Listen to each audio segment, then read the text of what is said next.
And now, live from Dartford, it's the Black Dog Winston Awards, sponsored by Bob Martin's Worming Tablets.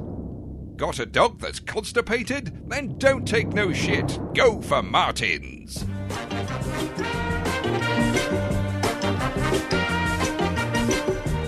Brad Pitt, Michael Fassbender, Scarlett Johansson, and many other famous Hollywood stars will not be appearing in this awards ceremony.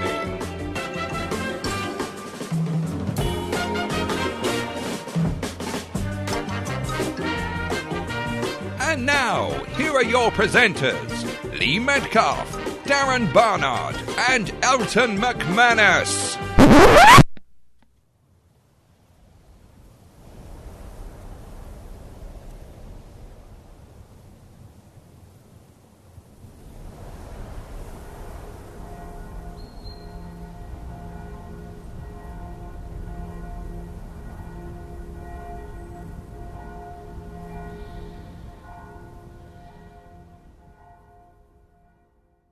Hello and welcome to the Black Dog number 260, which is the first of the Winston Awards.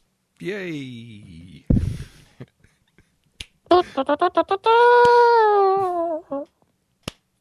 have the packet of Jaffa cakes here ready to dish out to each movie that's good enough. And it goes all the way down to a rich tea biscuit. So you've got your Jaffa cakes, your chocolate-covered hobnobs, your hobnobs, yeah, and then it starts going to like the Tesco's custard cream. Hey, don't you diss the Tesco's custard creams? They were good. They're good biscuits. They're better. I'm sure we've had this conversation before. I'm sure we have. You cannot diss the custard creams. Episode 16, Shonky Love, I think. Anyway, that's just me. And of course, we have got the big prize, the coveted Happy Face biscuit. Have we not got...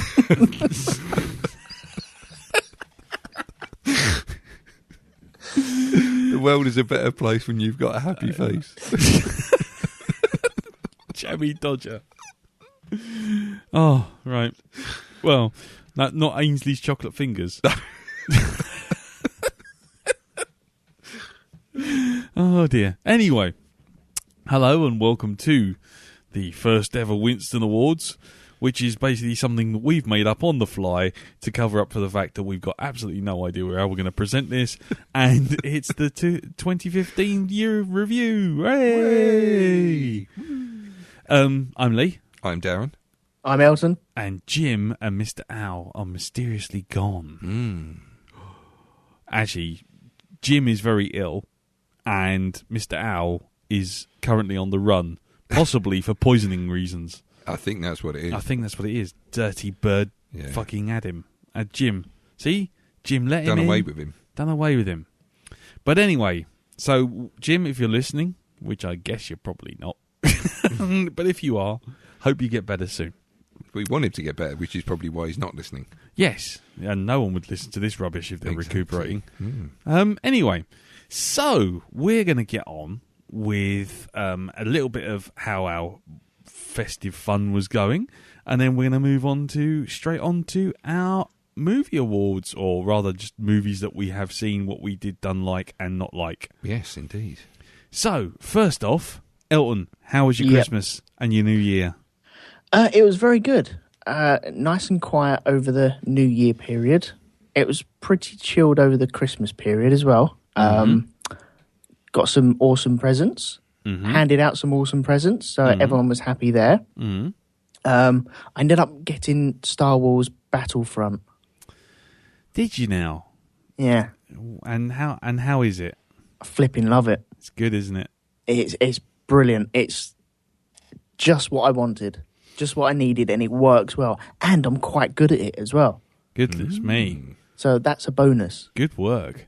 Not saying I am really good, because someone will be like, okay, let's play with you now, and then kick my ass. Yeah, as the Black Dog audience seems to be want to do. Yeah. Yeah. But yeah, it's really good. Oh, well, excellent. And, Do you want to announce your online PSN name, or do you want to just leave it and just leave it? Just leave it. Message me if you want it. Nice. Let's go with that. But I did end up taking Jacob to see Star Wars. We saw it in 3D because that was the only one at an acceptable time and a good time window. Yeah. Still don't like 3D. No, that's understandable. That's fair enough. I just don't get it. It made certain bits a bit confusing, and the flipping around of the Millennium Falcon, which is on the trailer, so I can't spoil that. That made me feel a bit queasy. Yeah, that's exactly what I was thinking when I saw the trailer in when I went to see The Martian. Same thing. I was like, oh god, I better not sit down the front for this one. So, cool. But how about the film? Has it improved in your eyes, or should we just leave that until later on? I think I'll leave it till later on. But Okay. Can I say that he thoroughly enjoyed it? Lovely. So, okay, that's told me all we need to know. Brilliant. Cool. Okay, well, what about you, Dal? How was your festive period? It was great. I went up to the frozen wastelands of the north. To North Newcastle. remembers. It does. Winter's on its way. It is. It's bloody freezing. Actually, I think it's Hurricane Frank, isn't it? It is. Oh, Derek. what a bad miss. So yes, went up north, see family and stuff. Had a great Christmas up there. And got some great Christmas presents. One of my favourite being I'm a bit of an ELO fan, and so I got the latest You ELO. got Jeff Lynne in a rapper. Jeff Lynne's ELO album. Yeah. And I opened it up. Laura said, save that till last. So I opened it up and it's there. And on the front, it's got, you're going to need this for April. And then she produced 2 tickets to go and see them. So, oh, wow. I get to hear Mr. Blue Sky live. And it's just 15 times. And then they say, thank you very much. Good night. Exactly, yeah. Mr. Sky Blue. Yeah. Mr. Bluey Sky. It's a remix. So I'm hoping he's got a bit of an orchestral backup for I this. think you'd have to. And just for the one of my favourite bits of that song is the very end when they do the big swooping sort of choral work and stuff. So yeah, I'm really, really looking forward to that. I like Don't Bring Me Down. Yeah. Classic tracks by ELO. Yeah. Love stuff like that. Excellent. I went to see Force Awakens for the second time. I actually took Mum and Dad and Laura to see it. Yep. And my opinion of the film has totally changed now from when I we have saw to it. take down a special now, don't we? We do. We have to do a post special. A special with all the feedback. Exactly. So that coming in the future. So yeah, in other words, I mean, to cut a long story short, I came away really, really enthused by the movie and actually felt the little hairs go up on the back of my head when certain scenes, certain things appear. Yes. It was great. Yeah. So yeah, really, really enjoyed that. But I've seen both sides of that coin now. Nice. So there we go. Yes. For New Year's, I was at Zarish's and the Fiendish Dr. Will's for a party. Yes, I saw the photos. Yes, there's lots of photos. And can I just say hello to Jeff Spalding, as he shall be known now? Jeff. Not Greg. No, I called him Jeff. Did you? Yeah, we were playing a game, and I went, "Oh, fuck off, Jeff." So now the name is kind of stuck. So it's Jeff Spalding. He's Jeff, and make sure you get the spelling right because he had a go at someone for calling him the wrong Jeff this week as well. With a J. Yeah, he went, "It's not Jeff, it's Jeff." Jeff. So it was. I think Geoff. Not Geoff. It's Geoff. Yes. Is it Jeff? Oh right. Yes. So it's not, or it's the other way around. She's going to have a go at me now. It'll come back to me. Bloody awkward people would name Jeff. Yes, they are. They're very awkward. Very awkward indeed. So, all round, a thoroughly brilliant Christmas. Excellent. My Christmas was very good. I got a number of really cool things. I got some blank pops with some moulding clay and everything. So I'm going to have some custom pop vinyl figures. Oh, really? Very soon, which is going to look good. Yeah, Carol brought out a load, 2 of them, and I've got no idea what I'm going to do them as. Absolutely no idea, but I've got all the moulding clay to actually resculpt them and everything. I can think of 5 possible ways you could go with this. Really? Is there anyone that's like an L shape by any chance? You could, Well, actually, there's two over there. Yeah. There you go. Okay, well, we could do that. I could do that, actually. I think you should. Yeah, I think I might. There we go. That's one for the online store. That's it. Yeah, there you go. On the Etsy action figure mob. Bloody merchandise now. Etsy store. Yeah. Set up your sweatshop for it as well. Yeah. Mush, 7-year-old. Mold quicker. And then I actually finally made my birthday present from you. Yes, you the snow speeder. The snow speeder, Lego snow speeder, which is up there in my little nook. Letting the clothing. It's looking lovely. Fantastic. It's lovely. And then the first thing I did was look at it and I went, oh, look, it looks like it can shoot guns. And it shot me straight in the face. Yeah, spring-loaded firing missile straight in my head. So yeah, thanks for that. I got it right though. Mm-hmm. It does. It's actually a lot smaller than I thought it was going to be. Yeah, it's like that's not even going to be the size of a small sandwich plate. No, is it? It is about the size of your hand, isn't it? It is. Yeah. I also went to see Force Awakens the second time. Yes, and my opinion has improved greatly. Yes, though I did have to silence Katie as we walked out the cinema as she almost pulled the same spoiler event that I experienced. Ooh. I thought we were going to get lynched here. That's a putting on a ship and sending off to sort of like Australia to the colonies. I was almost Brian Blessed. Silence, child. But anyway, and then the New Year's was pretty laid back. Didn't really do a lot. Tried to keep two dogs from killing each other for most of it, which was good. And then, Christmas was nice. I got a Mass Effect onesie. Yes, I saw the pictures. It's lovely. Yeah. Yeah. Not only is it nice because it's a Mass Effect onesie, but it's actually a onesie that fits me without making it look like I've gone for MC Hammer crotch or that I'm a baby in a little jumper. He's a baby. He's a baby. It actually looks like just an actual flight suit. It's a flight suit, really. It's just a furry flight suit. Yeah, you keep telling yourself euphemism. Am I the only one who's never worn one now? I don't know. Darren, have you worn a onesie? I wore a onesie to do some charity work. Yes. Still counts. Still counts. Yeah, no, that's what I'm saying. I've worn one. So when you went dogging down the shopping centre. That's right. Yes, when I went dogging near Eltham. That one. It's a big dogging spot. Very, very good. You look too. Lovely, thank you. Yeah. Other than that, work is. That's all I've got to say about that. Really. Yeah.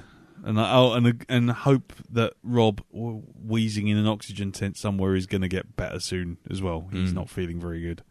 He's got some sort of lung lurgy thing that's laid him low. Yeah. Yeah. So if he's listening to this, get well soon, Mr. Get Bob. well soon. Yeah. Anyway, other than that, I've started. This is the last bit, and then we'll go on to the awards.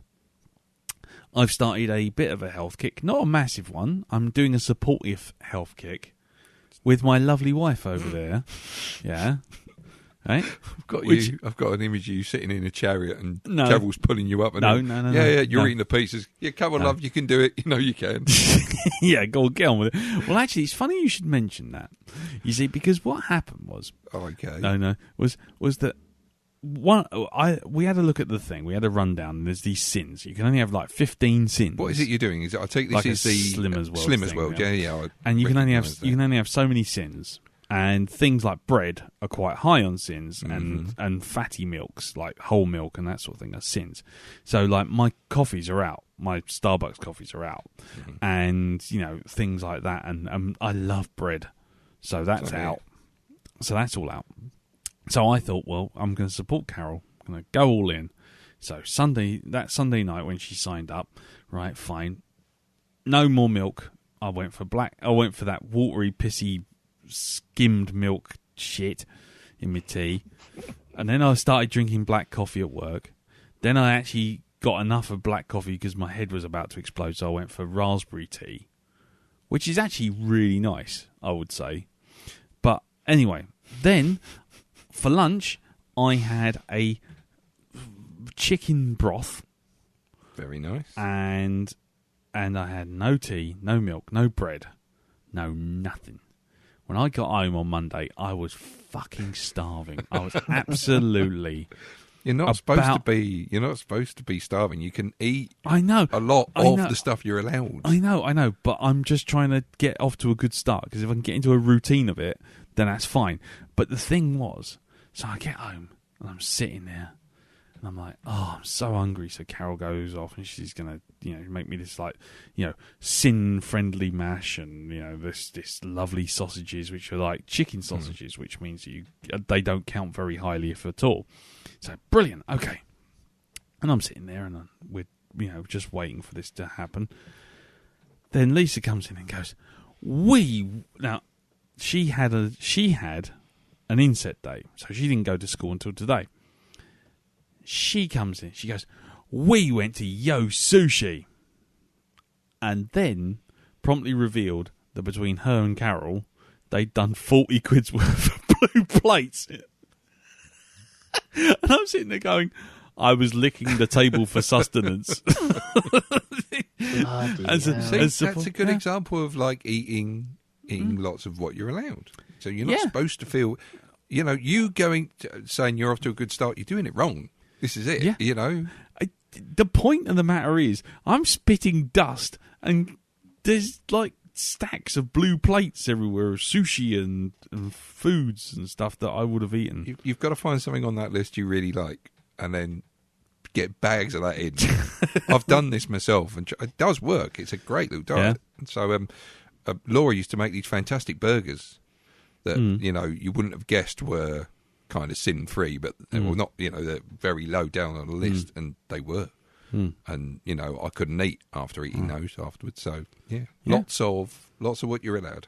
Okay, well, I'll like I say, it was just made me laugh. That was always like, yes, love, I'm supporting you. And then all of a sudden it's like, you fucking what? Yeah, we just blew all our sins in one go and went to Five Guys. Yeah, we thought, fuck it. I had bacon stacked on bacon, wrapped around a pig, stuck in an oven, deep fried inside a chip. It was served to me by a man dressed in a lard suit. There we go. Have some of that. Yeah, so there you go. But that's that. So, but anyway, good luck with that. I have now found the filter coffee machine, the drip filter coffee machine at work, which means that it's all going to go Pete Tong in the next couple of days when that caffeine finally really hits the system. Keep strong. I will. Black coffee, raspberry tea, chicken broth. I'll be there. So rock and roll. I think even Keith Richards is still doing that as well, isn't he? I think he is. 2 peas in a pod. That's why he looks so good for his age. He's only 15. He's led a bit of a hard life. Yeah. Anyway, right. Well, I think that's it. Let's wrap this up and let's go on to our review of the year. Yes.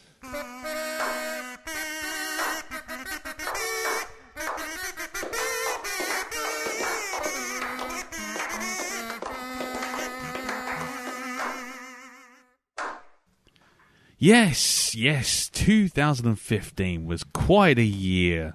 Quite a year for good films, mediocre films, fucking awful films, films which made me want to gouge my eyes out, and Birdemic. Anyway, so, yes, before we do the obituaries and all that kind of stuff, let's start.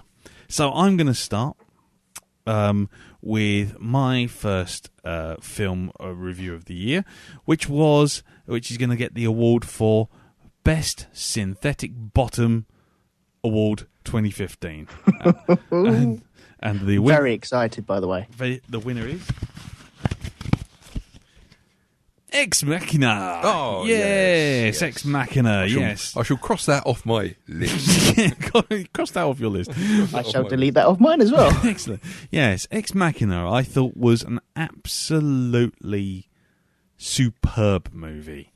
It was a Black Mirror episode as a movie. It was thought-provoking. It was interesting. It was clever. It was dark. It was witty. And the acting across the board was superb. Yeah, I have to agree with that. The visual effects, which were done on the cheap, were amazing. Mm-hmm. Subtlety was everything about this film, and I think it's definitely one of my top movies of the year. Absolutely. I walked into that film not knowing what I was going to get, walked straight out and thought, as soon as that comes out, I'm getting that on Blu-ray. And yeah, it's a fantastic film. Not one you watch in a hurry with a smile on your face, but nevertheless, probably one of the more intelligent science fiction films of the year. So, do we all agree, or does anyone disagree? Oh no, I totally agree with you. I think this was the my first experience of Oscar Isaacs as well as an actor, who I thought was just absolutely superb in this film. He was brilliant, really, really good. Yeah, and Domhnall Gleeson, aka General Hux. Yes, it was in that as well. Yes, of course. Yeah, so there you go. And an age of internet memes was born. It was, yes. When Poe Dameron danced naked with General Hux in a robot harem. Yeah, that was a night in Coruscant. Who was who played the actual Alicia Vikander? Yeah, okay. Who was also in that was her first film, and she was in later in Man from U.N.C.L.E. I think she's in The Danish Girl as well, wasn't she? Yes, she is. She is. There we go. So go. Again, as the actual android, fantastic. And brilliantly written by oh god. And the crowd goes restless. Oh, Danny Dyer? No, fuck off. Danny Dyer. Ex-Machina. He's a fucking robot. Ex-Machina.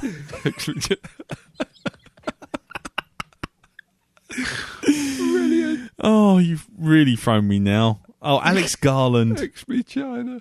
Alex Garland. Ex-Machina. Elton, there's a there are just poster. times you come out with some stuff. You just come up with some just sheer gold. Soon as I'm finished with this podcast, I'm going to Photoshop Danny Dyer's face onto Alicia Vikander's Ex-Machina. That's brilliant. Love it. Well done, golf clap, sir. You should do podcasting. Yeah, you're very good at it.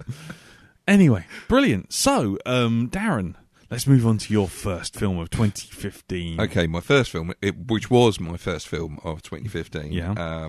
And this gets the Norman Collier Award for bird impressions, and that would be Birdman. Oh, the Norman Collier impression. Norman Collier impression. He does there is a sort of like a chicken. Yeah, but he does a chicken award as well. So, Birdman, I know this is a bit of an acquired taste for quite a few people. For me, I really liked it. I thought it was great. I thought it was very funny as well. Although the whole thing about the whole midlife or the whole crisis in this man's life, this personal crisis he goes through about who he is and what his worth is in general. Just really brilliantly played by Michael Keaton. That's probably the best thing. I think it's probably the best thing I've ever seen him in. Really? Yeah, for him personally, I think it's the best role he's ever played. Okay. Just because there's just little bits of comedy in it. Yeah. The whole fight between him and Edward Norton in their pants. In the pants. Fantastic. Yeah. Definitely gets the thumbs up from me, that one. I like the way it was shot, its style. Yeah. The way a lot of it was done in supposedly a lot of it very much uncut shot. So in one shot takes. Yeah, I know there were times you could see it, but there was an awful lot in there that was done. Digital jiggery pokery there, my friend. In one shot there. Cool. So, Yeah, unfortunately I haven't actually seen it. Well, it'll be interesting to see what you think. Yeah, I keep it's on my list. Definitely on my list. And I have you seen it, Elton? No, I haven't, no. I don't intend to, really. It doesn't seem my sort of thing. Okay, fair enough. By the way, I know I'm going to ask you, and you're going to say no sometimes, but it's not a running joke, I promise. Mm-hmm. There you go. Brilliant. So that's Ex Machina and Birdman. So, Elton, what's your first award? My first award is the Daniela Westbrook Best Septum Award. And that goes to the film Everest. Oh. I thought this film was brilliant. I thoroughly enjoyed this film. Yeah. I can't remember who is in it because I haven't got it up on IMDb, but it was Jake John Gyllenhaal. Connor from the new... Oh, Jason Clarke. Yeah. And Jake Gyllenhaal Jake as Gyllenhaal, well. yeah. He's in it as well. And- I thoroughly enjoyed it. I have to admit, I've crammed a lot of films in the past week and a little bit. In the past 3 hours. Yeah, to make these awards. I'm glad I made it in time, and my tux was pressed. Lovely. You look beautiful in it. Yeah, thank you. Yeah, I've crammed a lot, and this was one that I crammed in, and it is, I suppose, it is a selfish kind of movie from the standpoint of the people climbing Everest, but you understand why they want to do it. You get that message across, and there's a lot of CGI because you can't get helicopters doing pan shots across the tip of Everest. It just doesn't happen. No, not really. Not 35,000 feet. No, it just doesn't work. And some of them shots were just glorious. They really were. You just sat there in awe going, wow, that looks amazing. But the actual journey that you're taken on, I felt so cold after watching that film. I was actually freezing. Yeah. Felt drawn right into the heart of that movie. So big thumbs up from me. Cool. Cool. Anyway, Darren, have you seen it? Yeah, I saw this. Now, I've got a bit of mixed feelings about this because while it didn't kind of sweep me off my feet, I've also got a bit of a bad memory attached to this because, I went to see a film called Everest, which is, if anybody from the UK knows, Everest is a double glazing company. And so it was just ironic that I got home to find my double glazing had been put through with brick that night. Oh, shit. So, I'm kind of just going to gloss over Everest. It's a movie that gives with irony. It's yeah, don't it just? Okie dokie. Well, moving on. Thank you for that, Ellen. My next movie is Size Isn't Everything Award, and it goes to... So excited. None of us are doing that sound effect. I am. I forgot. I will do next. Fuck you. I've got it. I've got this sorted. Ant-Man. Oh, yes. Now, Ant-Man was a film that, for me, was all the way up till the point it was released, was doomed. There was all the Edgar Wright stuff going on with him leaving. There was the Peyton Reed coming on at the last minute, rewrites. The main actor was dropped and then replaced with... what's his face? I can't remember his name now. My brain's completely gone.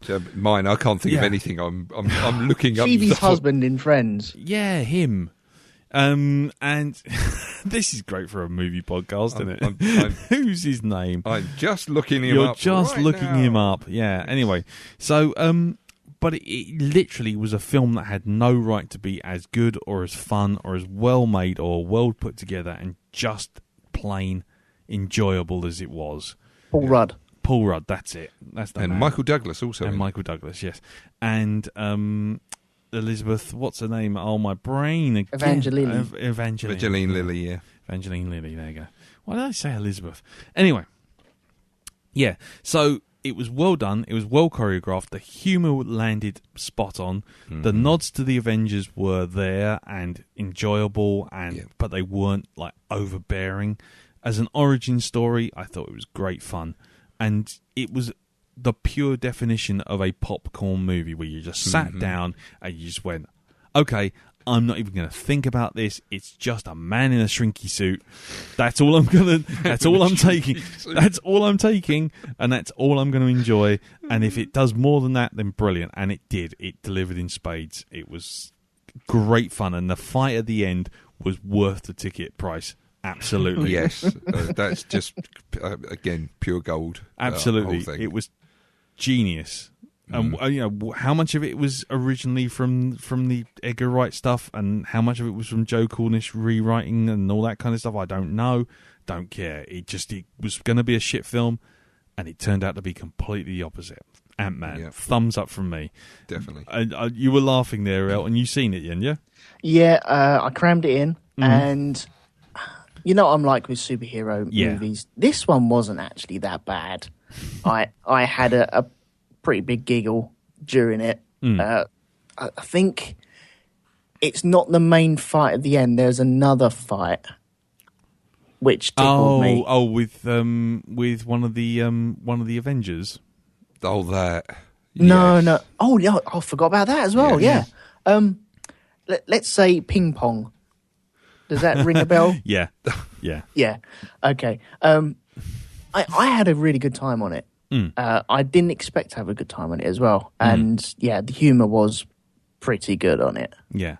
Yeah. I mean, the gag that's in the trailer is kind of the one for me, the Thomas the Tank Engine one. But it delivers even more than that, though. It ramps it up. It goes on, and exactly. The final delivery from that, just beautiful, absolutely beautiful, brilliant. So Ant-Man, next thumbs up from me. So okay, over to you, Darren. What is your next award? Okay, so we. And do you want this fake envelope, or are we going to just? I can have a.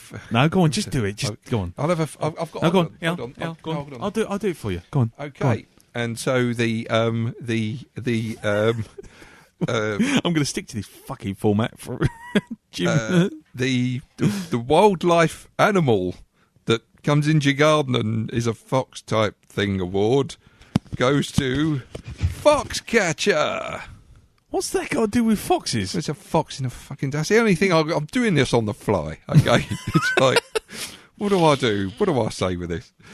So, Foxcatcher. Now, this is the first of my meh movies, I'm afraid. Okay. It's a film that I thought was going to promise so much, and the film itself is quite hard going because it's just very slow, and don't get me wrong, every performance in it is brilliant, especially Steve Carell, who was fantastic as the, shall we say, I don't even call it, well, yeah, of course, I suppose you can call him the villain of the piece.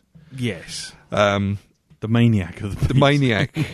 The maniac of the piece. But, in general, all round, performances were really, really good. Just the story itself, the pacing was just a little bit too slow for this. Okay. You know, I kept waiting for it to really, really, really ramp up. I mean, well, it does for about 2 seconds at the end of the film. Stuff just suddenly happens. But leading up to it, it just drags. It kind of does. So maybe I need to see it again. Okay. Just to see if I've got the right handle on it. Maybe it is a case of that. Maybe I'll watch it and think, you know what, that was absolutely fantastic. Yeah. But as it is on a first showing, no. So it was a little bit of a disappointment for me because I was really looking forward to it. So yeah, that's okay. Fair enough. So, Elton. Okay. The award for making 2012 look good goes to San Andreas. Nice. Take some doing to make 2012 look good. Yeah. 2012 is a movie that I can just sit back and enjoy for what it is. Even though it's dumb, it's stupid, it's insulting, I can still enjoy it. This thing, I was hoping for the same thing. It displays itself to the general public as a clone of 2012. At the heart of it, it's just a steaming pile of turd. And I'm really disappointed. I was hoping for something to kick back and enjoy, and it just didn't deliver. It disappoints on every single level to the point where I've got kids going, "Oh, that looks stupid." And you think, "Oh, okay, we can't even fool you guys now, dearie me."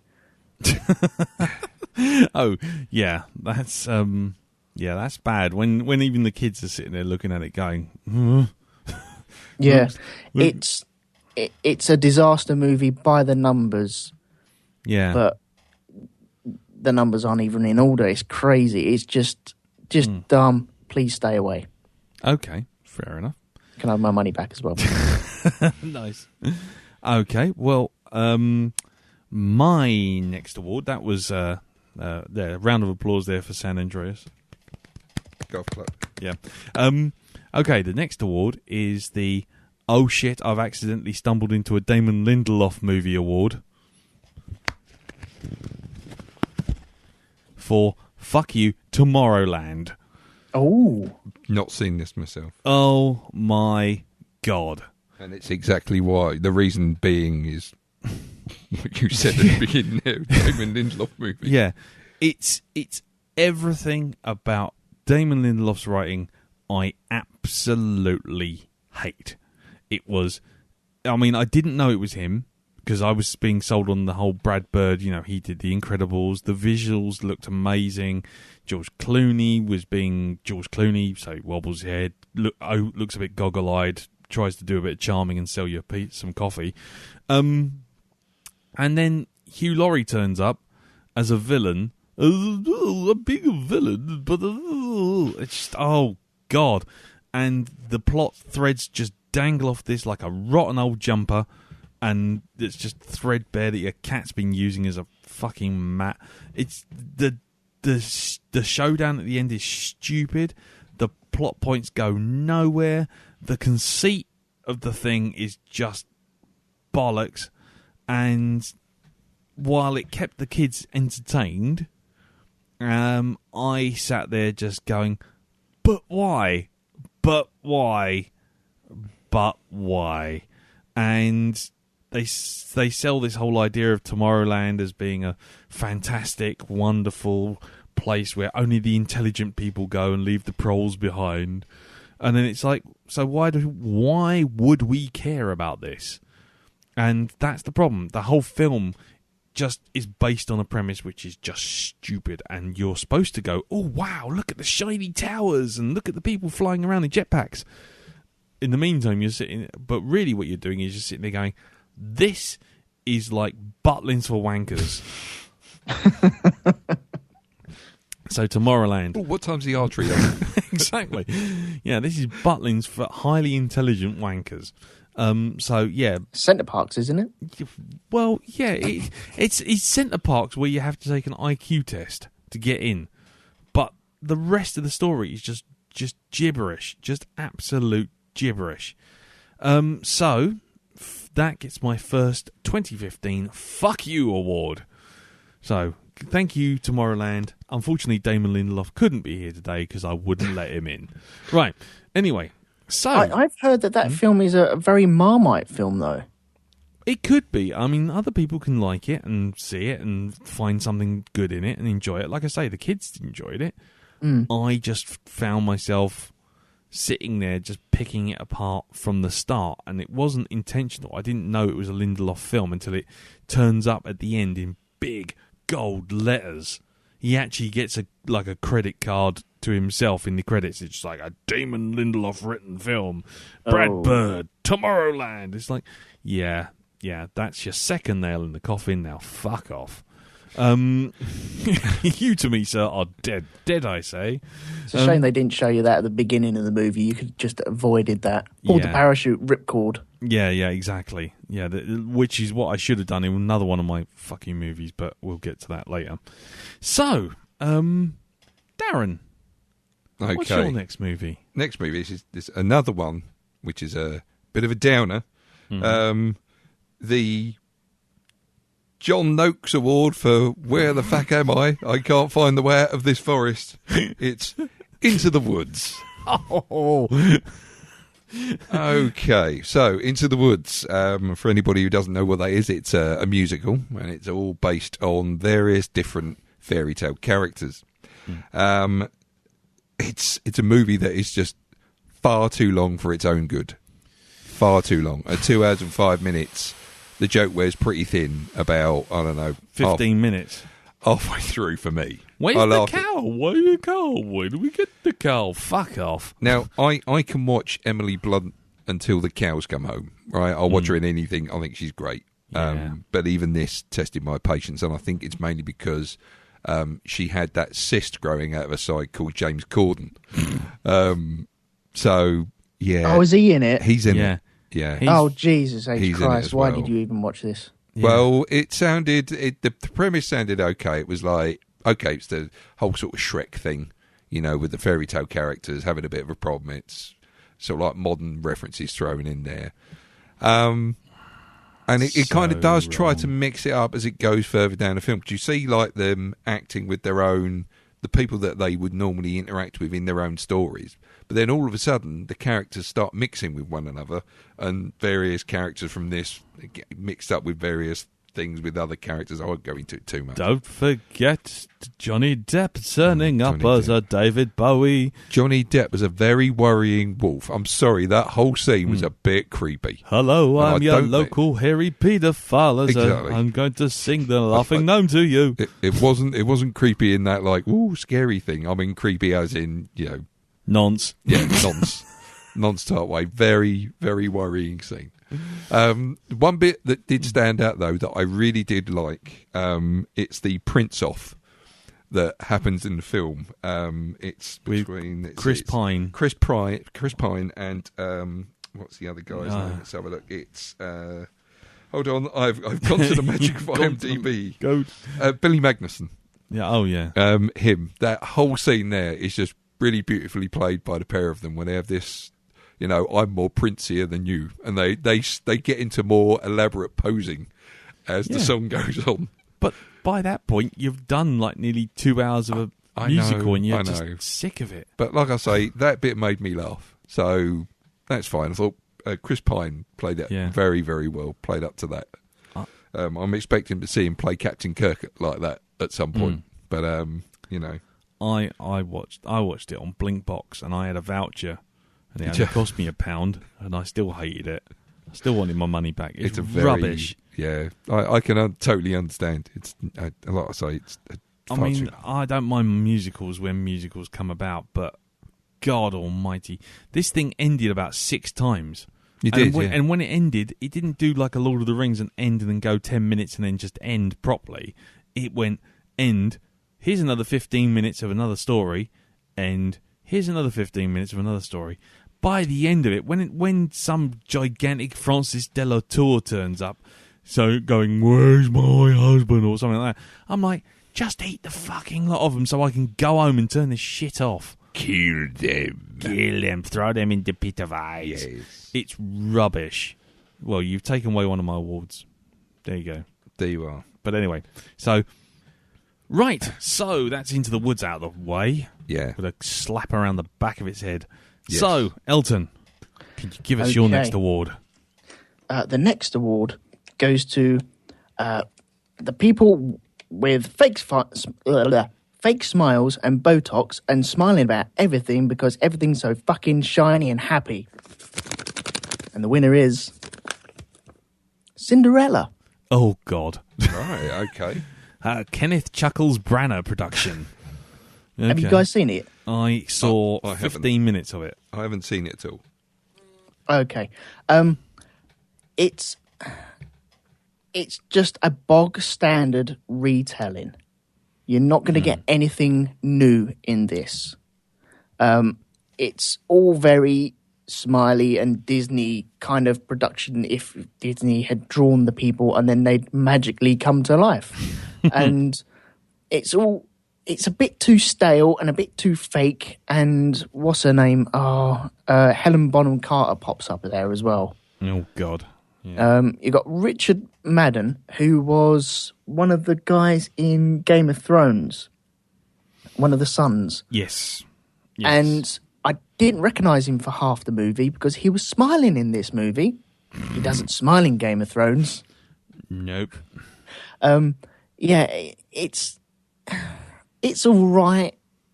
My daughter loved it to pieces. She wants to keep watching it. That's fine. It's for children. I wouldn't recommend it for anyone. it's just a bit too twee and a bit too saccharine and a bit too blah, blah, blah, blah, blah. Well, Horrible. so that's the da award out of the way as well. So. So you made it only 15 minutes into it? Yeah, I got it, and all the strings fired up, and I just thought, nope, I'm not having that. I think Into the Woods has basically poisoned me to flowing dresses and fairy tales. I think it's killed off my inner child completely now. That was it. I'm done with it now. Only films where people die and nasty things happen to nasty people can be allowed into my brain. So there you go. So, and with that, let me bring up my next one, which is actually my Inner Child Award for You Wouldn't Have Thought I'd Like That One. And the winner is Shaun the Sheep. The movie. Shaun the Sheep, the movie. This was a film that I thought would be just kind of okay, not bad, but, you know, enjoyable in a sort of typical sort of Christmas Aardman sort of fashion. Yeah. What I wasn't expecting was a 90-minute silent movie slapstick masterclass. And it is bloody funny. It is good fun. It is ludicrous. But most importantly, it's funny. Excellent. It was literally one of those films where I sort of sat there like at first going, I don't like this. I'm not going to like this. I'm going to be... I'm going to... And then by the end of it, I'm like, oh, there's 15 sheep in a robot farting cow. Brilliant! It's just... It is a film where if your inner child is on life support, this will administer the adrenaline burst it needs. Brilliant. It's really good fun. Totally thumbs up. Loved it. Absolutely loved it. It sags a little it just when the heroes are at their lowest, but the rest of the film is just so creative and so clever. Would you say it's on par with Paddington? Not quite, because No. Paddington just was like a big cuddle from the start to finish, and it was just amazing to sit in the cinema and listen to all those kids go as he kind of has a problem with his two sort of handheld hoovers. If you haven't seen it, So it is a great movie. Paddington is an absolute classic. But yeah, it's on par. I think there's a lot to like about it, and there's lots of in-jokes as well in the background and stuff like that. Really well made. Totally thumbs up. So that's Shaun the Sheep. Okay, I wasn't expecting that. No, I don't think anybody was expecting that, because least of all me, to be honest. But there you go. But we will return to the land of animation soon enough, I'm sure. So, Darren, what's your next award? Okay, I'm going to go for the next one. We have the Pain in the Arse Award. And yes, you do have to watch this movie to know what I'm talking about. And we open up the envelope, and it's Kingsman. Kingsman. Now, what can I say? It's a film that we heard it was going to be a good film, and it was like, all right, well, we'll go and see this. I thought it might have been a case of attack the block again, because we've got a right sort of Chewed. We've got a kid with Chewed in the lead role.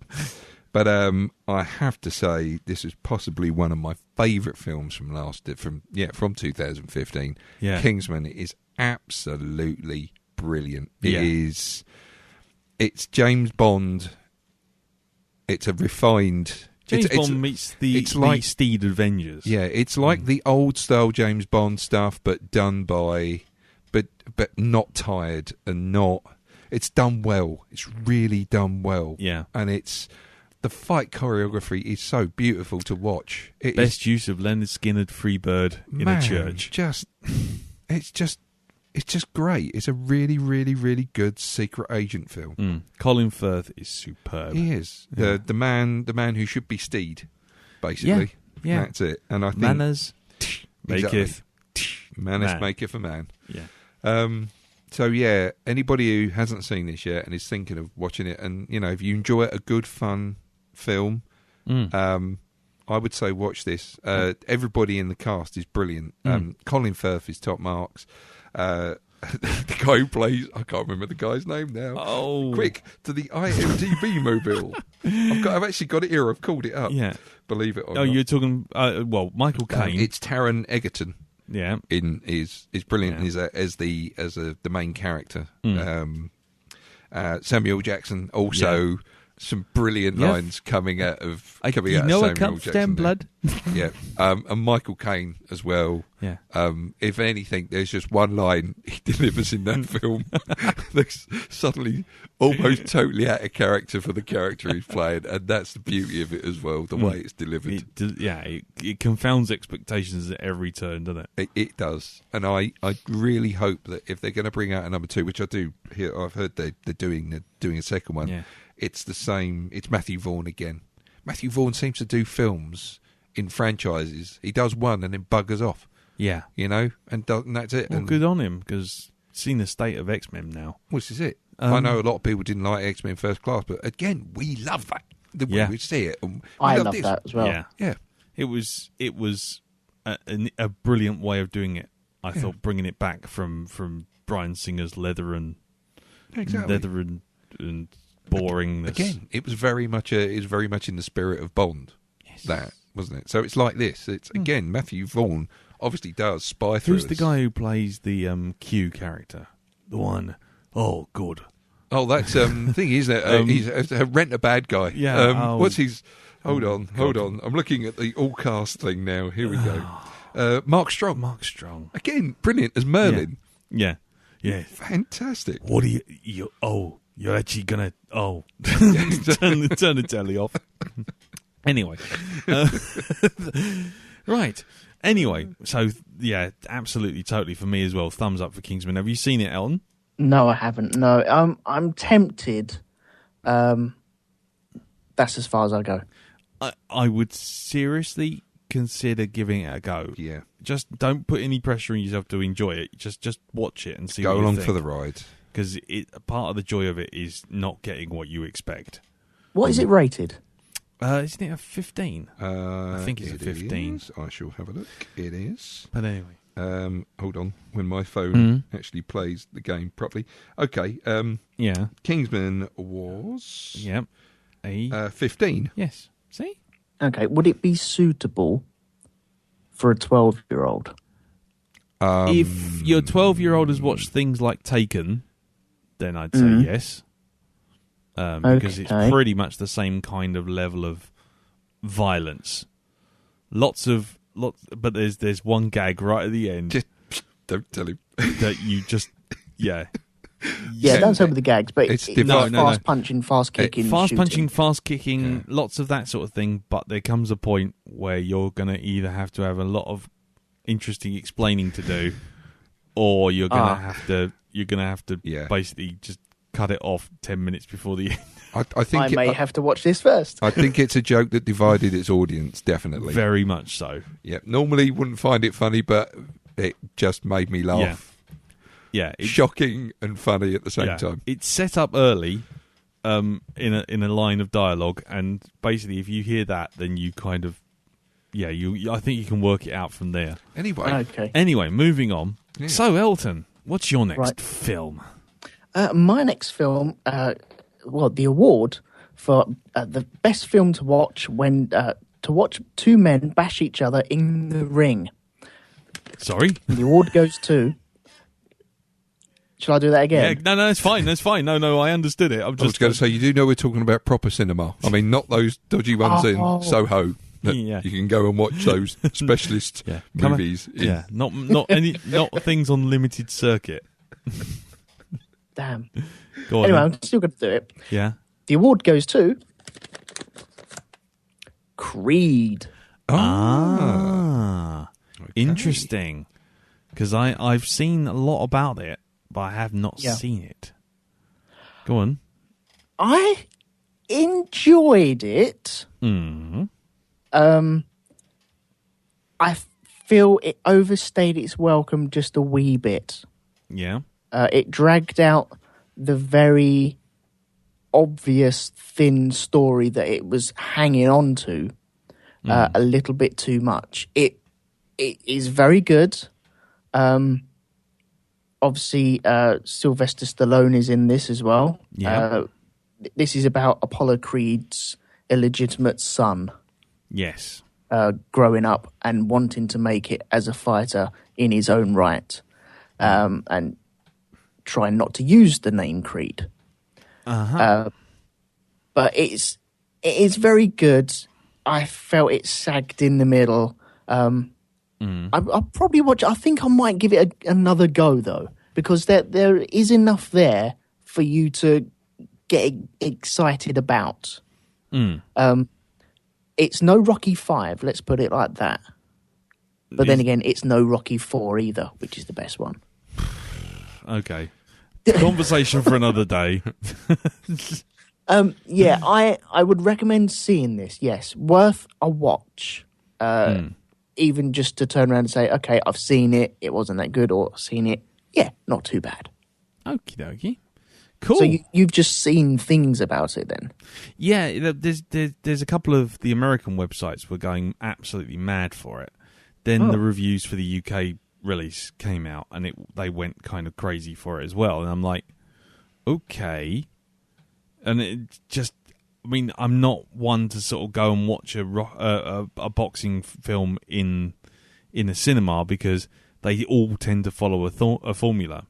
Well, it's like dance movies. Yeah, exactly. Always into the fucking competition. Yeah, exactly. We're going to go to regionals. Yeah, it's all the same thing. So it will definitely be a film I would like to watch because I have watched all the other Rocky films for my sins. Basically, my brother loved them.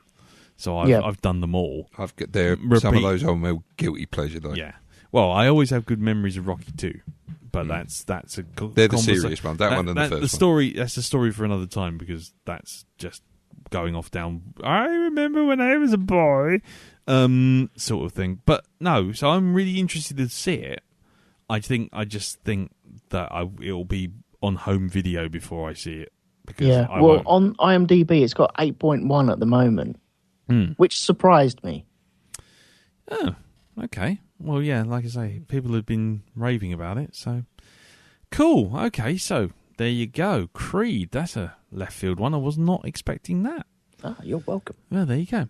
Okay, now, the next award, my one, is for You're Not Going to Find That on Google Maps. And the winner is Crimson Peak. Ah. Guillermo del Toro's gothic horror film. It's beautiful.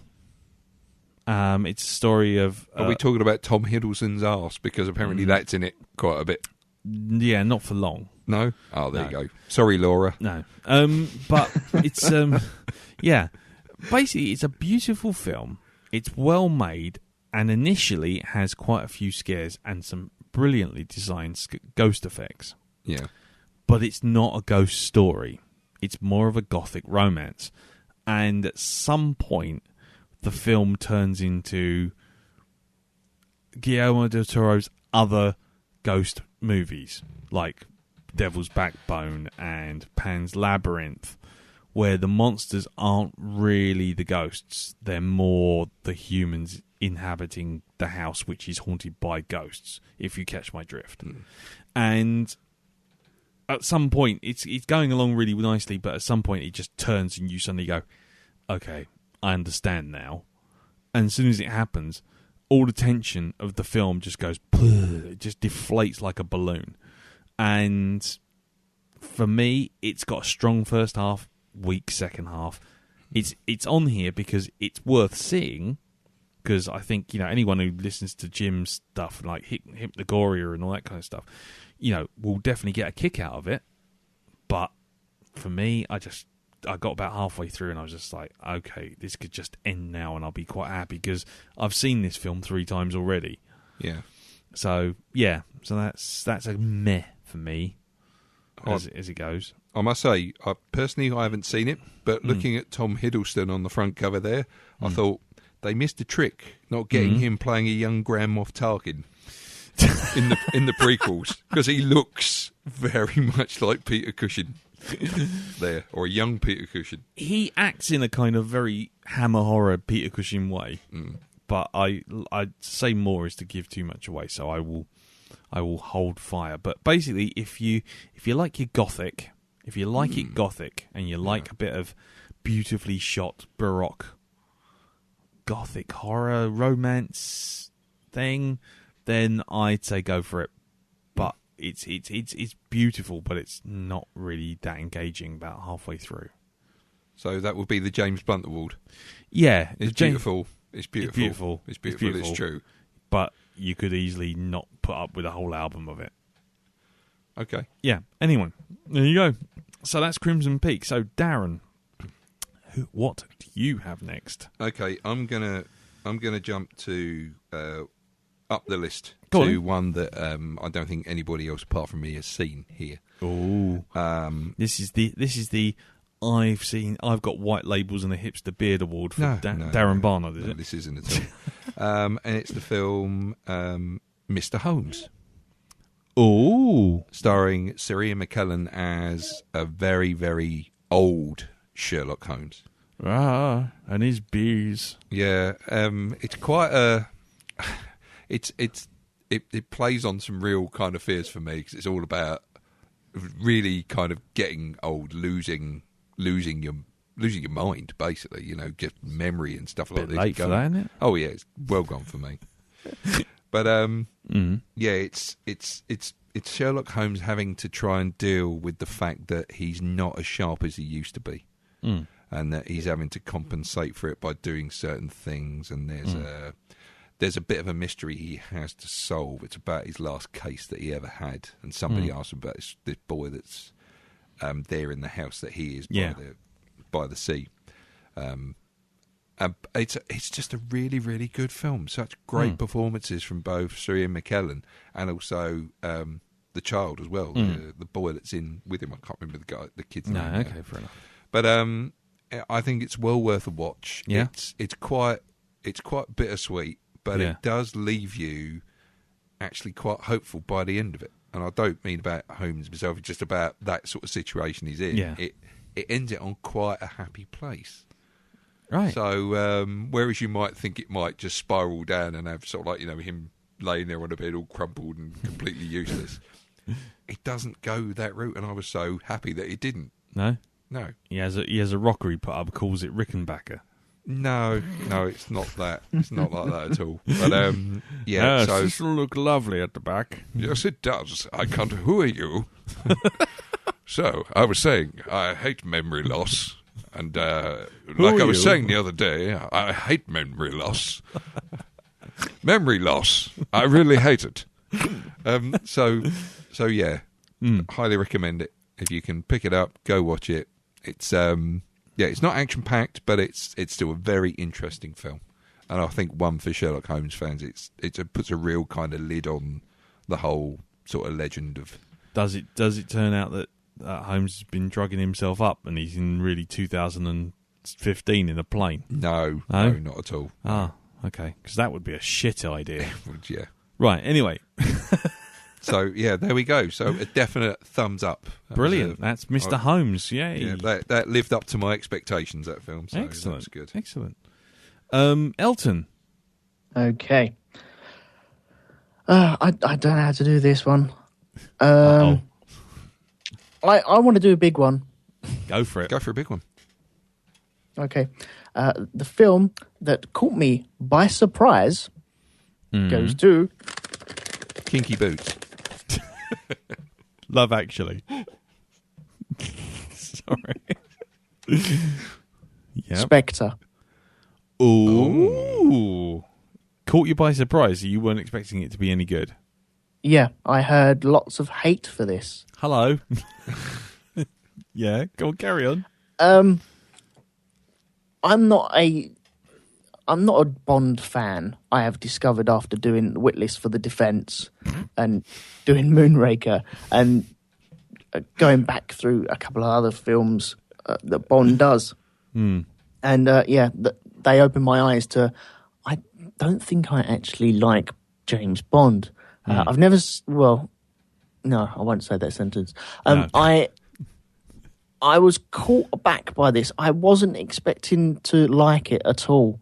What was the one before it? It was... Scaffold. Scaffold. Past your window. It was Skyfall. Skyfall. Skyhold is the castle in fucking Dragon Age. What am I talking about? Skyfall. Skyfall. I didn't like Skyfall. And so I went into this going, okay, I'm not going to like this either, am I? Because no one else likes it. I think quite we're kind of liked on the it. same page where that's concerned. Yeah? You quite liked it? Yeah. Nice. I thought it was my version of a good Bond movie. This is Bond doing Bond stuff. Bit silly in places, but worked well for me. Okay. And, yeah, because I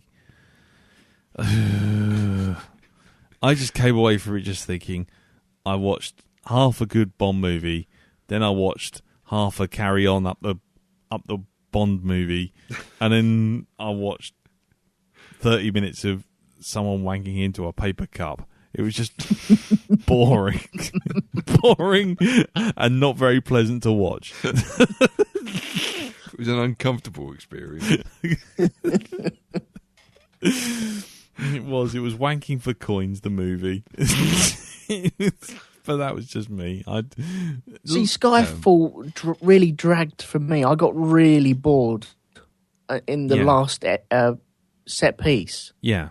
And I just didn't want that again. And I feel I didn't get that this time round. No. It had all the beats that I wanted it to have, and it moved along nicely. It's no Casino Royale. No. But then again, it's no Moonraker either. No.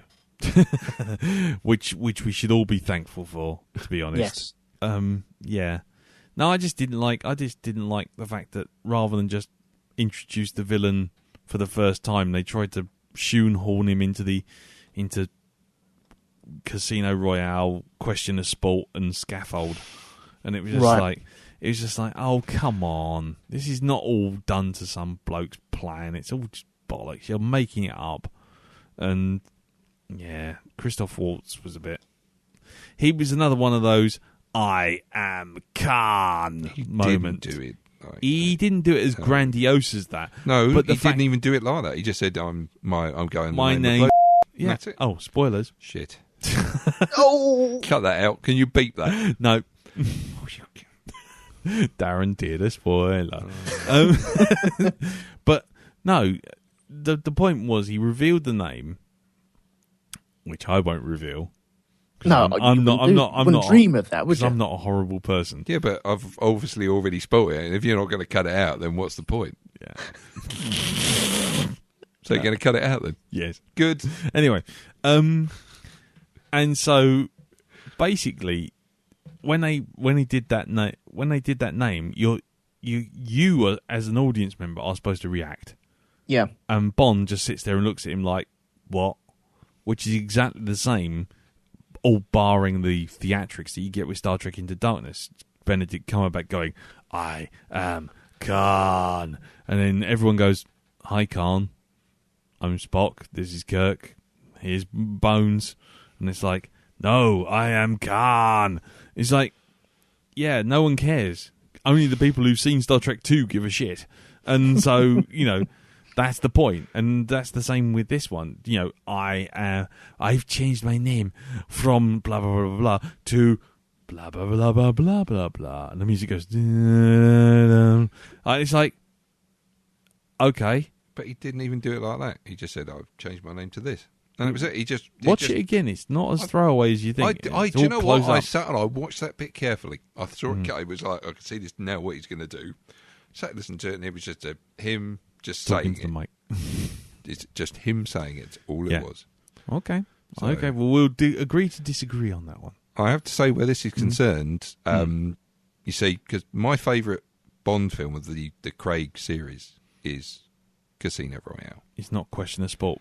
I feel as though that kind of just, it was trying to fill in the gap. I could see what they were trying to do with that because it carried on the story. It kind of had the fallout, the emotional fallout from, of course, certain people buying the farm in the first one.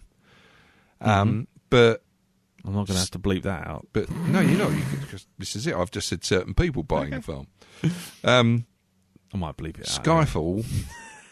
It was just like all the stuff that I didn't like about, or I got tired of, where James Bond was concerned, had suddenly been brought back into play. Yeah, like that. Yeah. So going into Skyfall, my brain had suddenly, it had flipped the switch and gone, it's no longer Casino Royale that you should be expecting here. No. And I kind of enjoyed it. Expect it, you mean? Yeah. No, this was no longer Casino Royale that I'm, it's not that sort of film. It's not that sort of Bond anymore. It's now gone Roger Moore, Sean Connery, blah, blah, blah, ejector seats and shit like this. It's got a Aston Martin in it, and it's just... Oh, right, okay. And I actually, with that, taking off. Okay. Thought it was all right. Cool. Okay. Well, interesting. So, that was Spectre.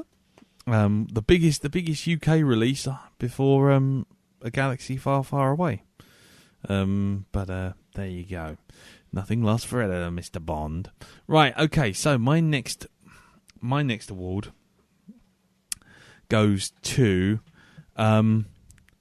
Mimi Yellow Bastards Award. The Mimi Yellow Bastards Award goes to Minions movie. Oh. Which can just fuck off. Basically. It was a good short movie. In other words, it would have been a nice Pixar 15-minute, 20-minute job. It's fine.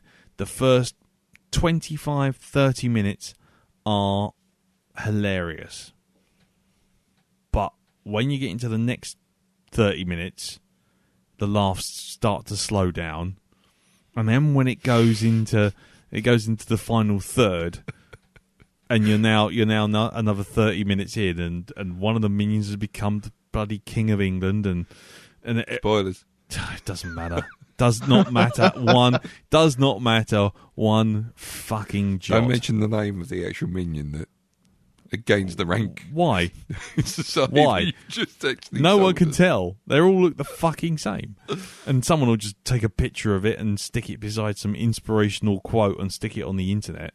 I mean, once that happens, once the big plan is revealed at what they've got to do for Sandra Bullock's character happens, and it actually has to deliver a plot, the film just goes, and it's so different from something like Shaun the Sheep, where I was not expecting to like it. Just kind of sit there and just sit with the kids and go, yeah, that's fine. Come out loving it.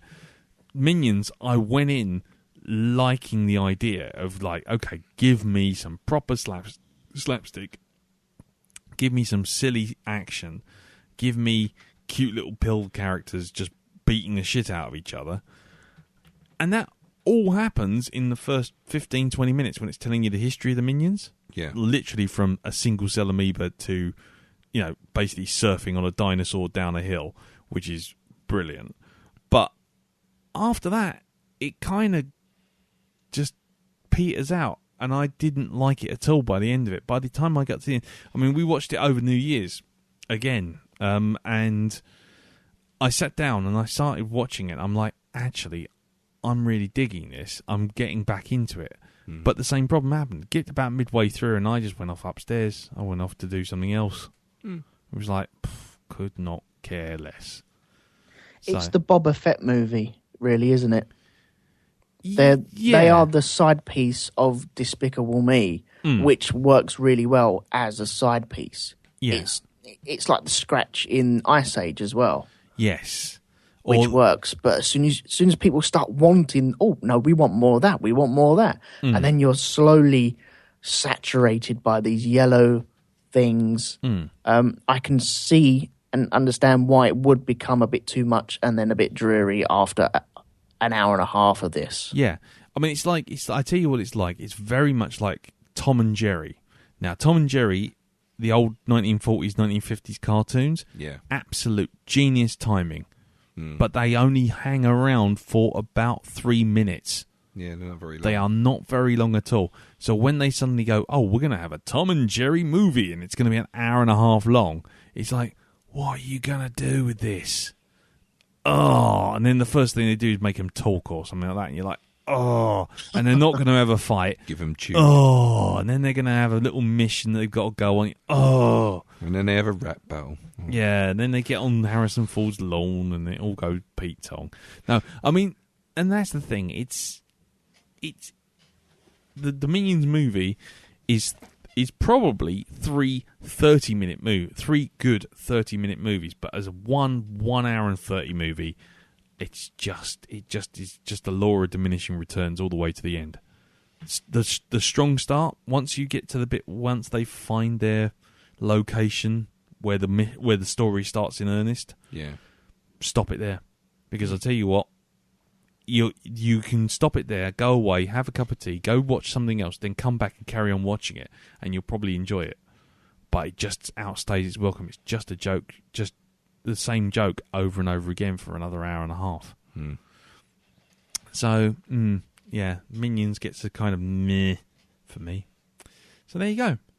Darren, over to you. I'm going to pick another one that I don't think either of you have seen. Oh no, I think you might have seen this one. But, the award for most amount of people shot in the face in the shortest amount of time goes to John Wick. Oh yes, don't kill his dog. Don't kill his dog. Don't kill his dog. John Wick, starring Keanu Reeves as the titular character, assassin by trade, or who's a person who's giving up being an assassin, and who is brought back with a thump back into the world. The actual reason for him getting back into it, it's kind of like, look, we've got this side of the film here on this side of the fence, right? Okay, the story of him not being an assassin, and then we've got the story over here of him being an assassin, the real cool stuff here.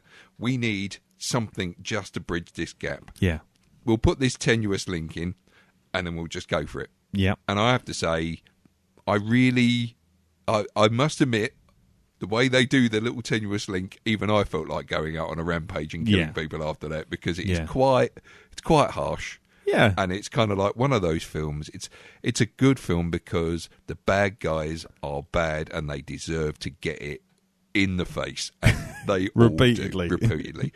The thing I love about this film is where you get like gun battles where the bad guy will shoot someone, wound them, and then they'll get up and point a gun. There is absolutely no one getting up at all after John Wick has a go at them. They go down, and they go down fast. It's basically that corridor fight from Daredevil for an hour and a half. It is. It's that. And it's brilliantly done. I loved it. It just goes by a rate of knots. Yeah. There are some lovely little ideas in it. Yeah. Again, choreography on the fights is brilliant. Keanu Reeves just handles himself really, really well in this film. He's perfectly suited to the role. Yeah. Doesn't say much, but the action is there in droves. Yeah. So, it's great fun. It's great fun. I will be going to see the sequel, and I hear it's about his goldfish buying it this time. Somebody forgets to feed his goldfish, and it just goes off the rails. Someone doesn't collect his mail. Exactly. It's bloody. It's little chef early starter. Whoa, I'm off. Fish and punching. So has anybody else seen this at all? Yes. What did you see? It's lovely. It is. It's great. You know what it reminded me of? Yeah. It reminded me of Crank. I've never seen Crank. You've never seen Crank? No.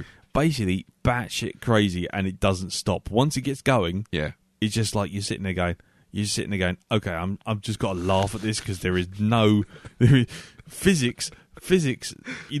There's a whole thing of Neil deGrasse Tyson going, oh, you know what? The spaceship in Star Wars can't fly at the speed of light, and it can't turn here and there and everywhere.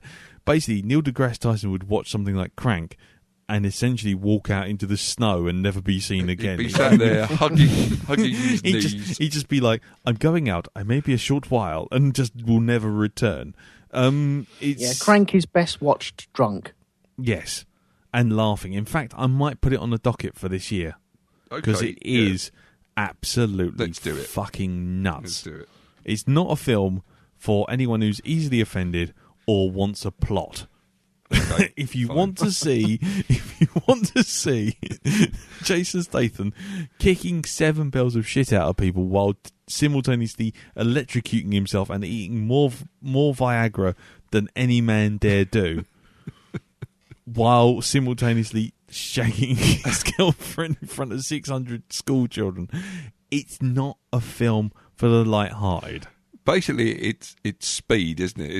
It's that. It is Speed. Yeah, it is Speed because same sort of premise, but with his heart. With his heart, yeah, and that's it. He has to keep his heart rate above 120 beats a minute, which basically means he has to do everything that you could possibly do, which would keep your heartbeat 128 beats a minute while killing everyone. Oh man, seriously, everyone will hate this film because it is utterly stupid, but it is good fun. Wouldn't you agree, Elton? Yes, definitely. Brilliant. At least I know I've got you on my side for that one. Great. So that was John Wick. John Wick, yeah. So, round of applause of John Wick. Indeed. And, yes, so Elton, what's your next film? Okay, the award for worst karaoke movie goes to Pitch Perfect 2. Oh, my giddy aunt. Oh, Why on earth? Why? Do you know what? Sometimes it's best not to ask. I mean, I thought I was going left field with Shaun the Sheep, but Pitch Perfect. That's a dark path you're going down there, Lee. Come back to the light. Okay, go on, Elton. You don't need to know. Go, Elton. Go. Have any of you seen Pitch Perfect? No.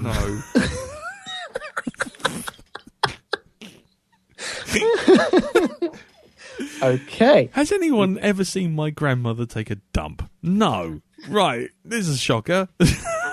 I have. I didn't know. You might have caught it on a plane or something like that. I don't know.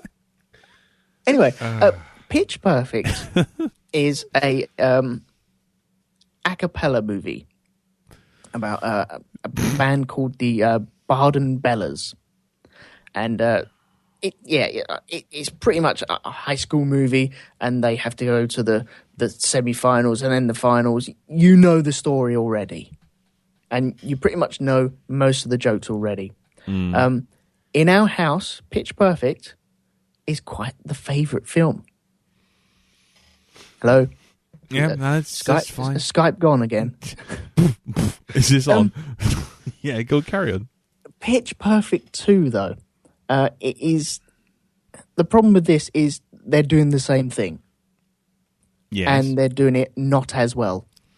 And the jokes have already reached their limit in the first movie. And so when they start rehashing the jokes again, it kind of grates a little bit. My family still like it. I don't like it as much. I prefer Pitch Perfect, which is saying something. But Pitch Perfect 2 is, if you don't like the battle things and the singing things, even the songs in this second movie are not great. I don't think they're as good as the first movie. There's some really good bits in the first movie that are worth watching. And also it has Rebel Wilson in it. Now, I know that she can be quite the Marmite lady in this. Yeah, I don't. Do you know what? I hate Marmite. Right. That gives you some idea of where I'm going. Yeah, Not she a has fan that of effect Rebel on... yeah, it's... I don't mind her in certain situations. She can be quite amusing. But this, she has a way of telling her jokes. Yeah. And then it becomes, well, okay, I'm going to try and make this film about me now. I'm self-obsessed, and this is mine. I'm going to shine above everyone else, and be funny. And oh no, I want that joke. I want that line. Oh, I've written this line. I'm going to put it into the script. It feels like that. It feels like it's crowbarring her own stuff in there. It's just too forced. Look at me. Yeah. I'm funny. Look at me. I'm funny. I'm funny. Yeah. I'm funny. I'm the fan favourite from the other one. Yeah. Don't you remember? You don't have to keep reiterating that you are the funny one. If you're the funny one, you're just going to shine as the funny one. Don't keep telling me and reminding me that you're the funny one. I'll get another on the BT advert. It's just those adverts. Those, it's just like, no. Yeah. Just stop it. You've just spoilt an ad. I can't believe I'm saying this. You've spoilt an advert for me. Spoilt a BT You've advert. spoilt a BT advert by putting Rebel Wilson on it. Every time someone says Rebel Wilson, I just wonder whether or not she was Red 5, Red 4, Red Leader. Yeah. Which one was Rebel Wilson? I'm not going down there. I don't know. Sorry? I didn't mean it like that.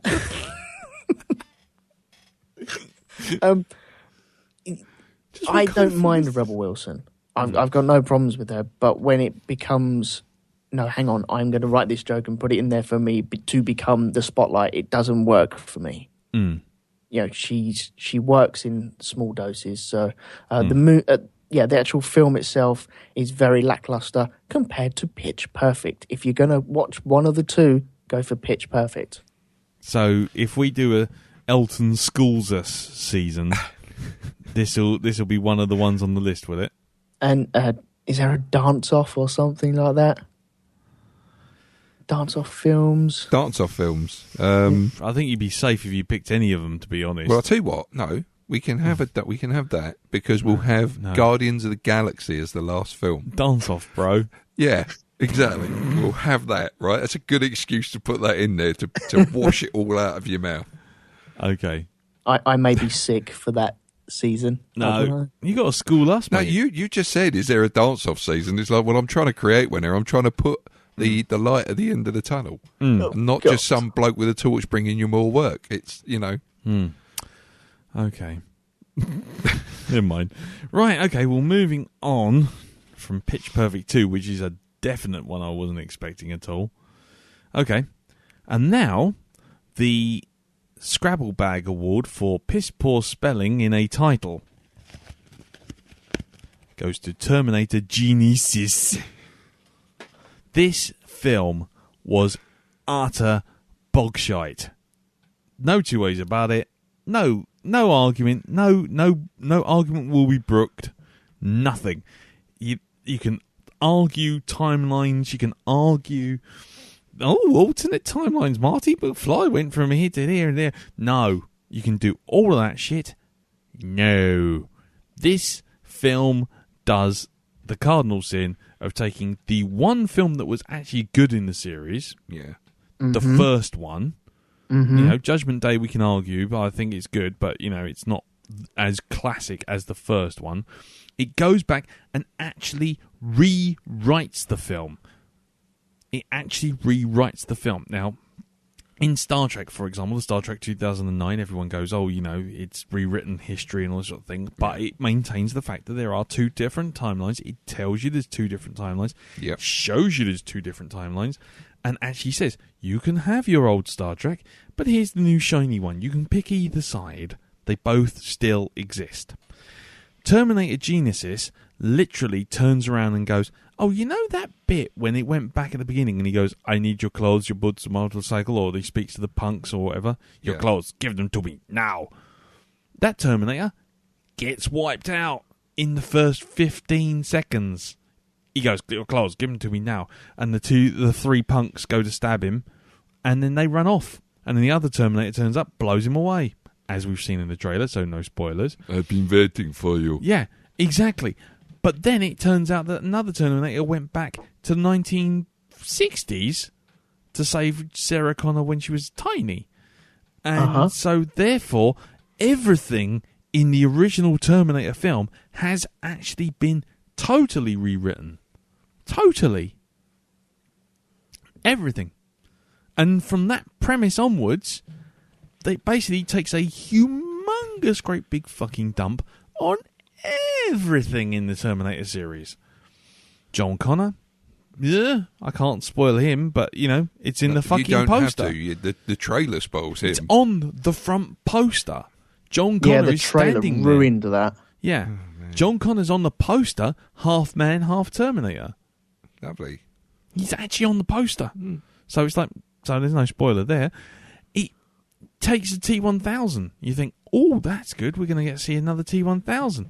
Gets rid of that in a hail of buckets of shit. Gets rid of that in like 5 seconds flat.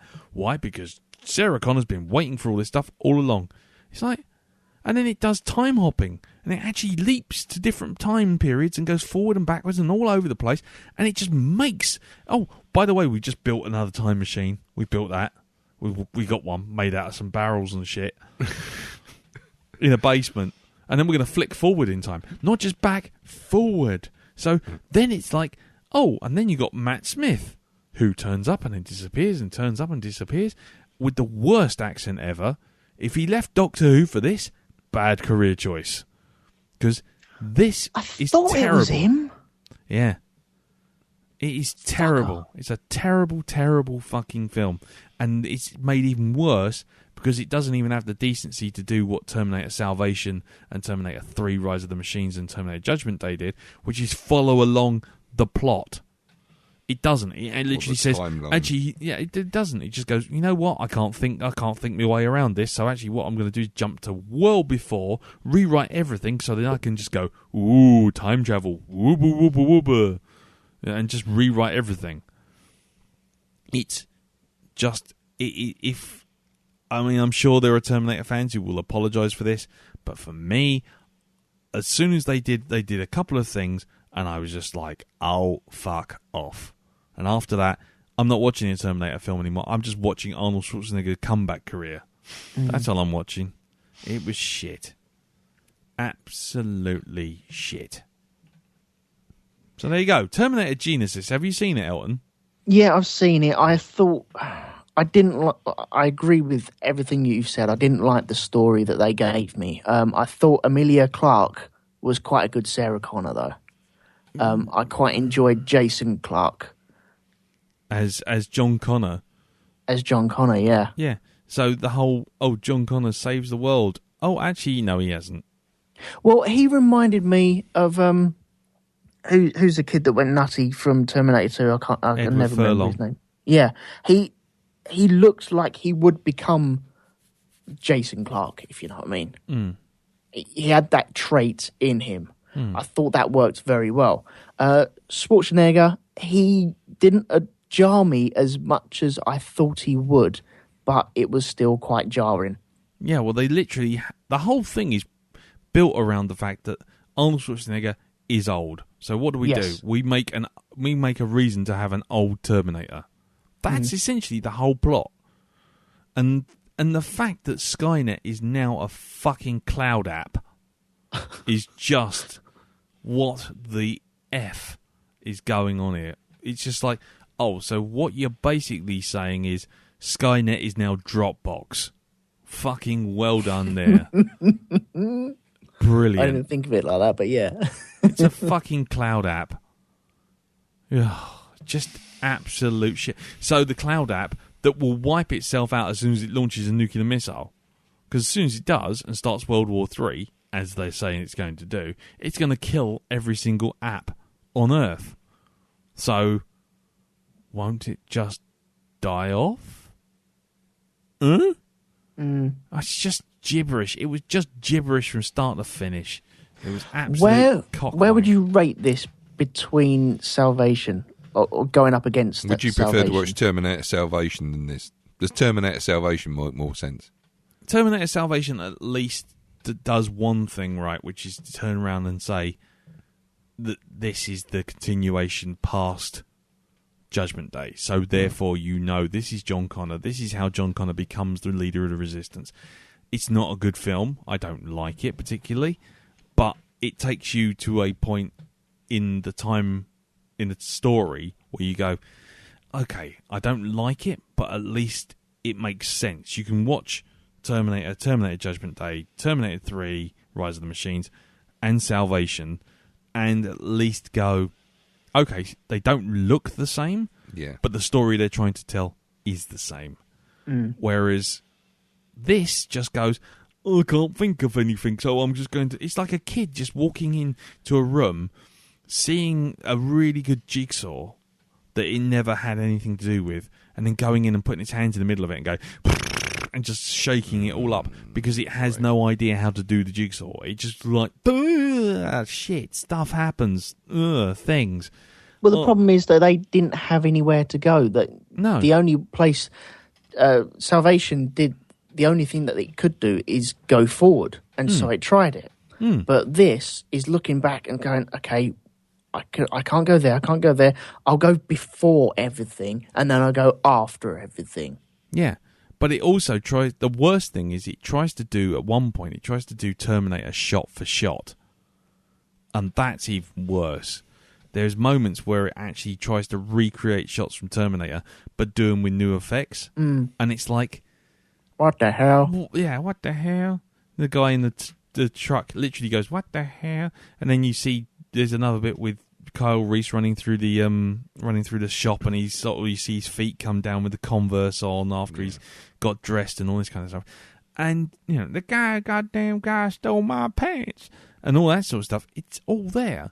And it's like, for the first 20 minutes of the film, you're like, okay, so it's trying to basically, it's like someone sitting there with some tracing paper, just tracing over the Mona Lisa to go, ta-da, look what I made.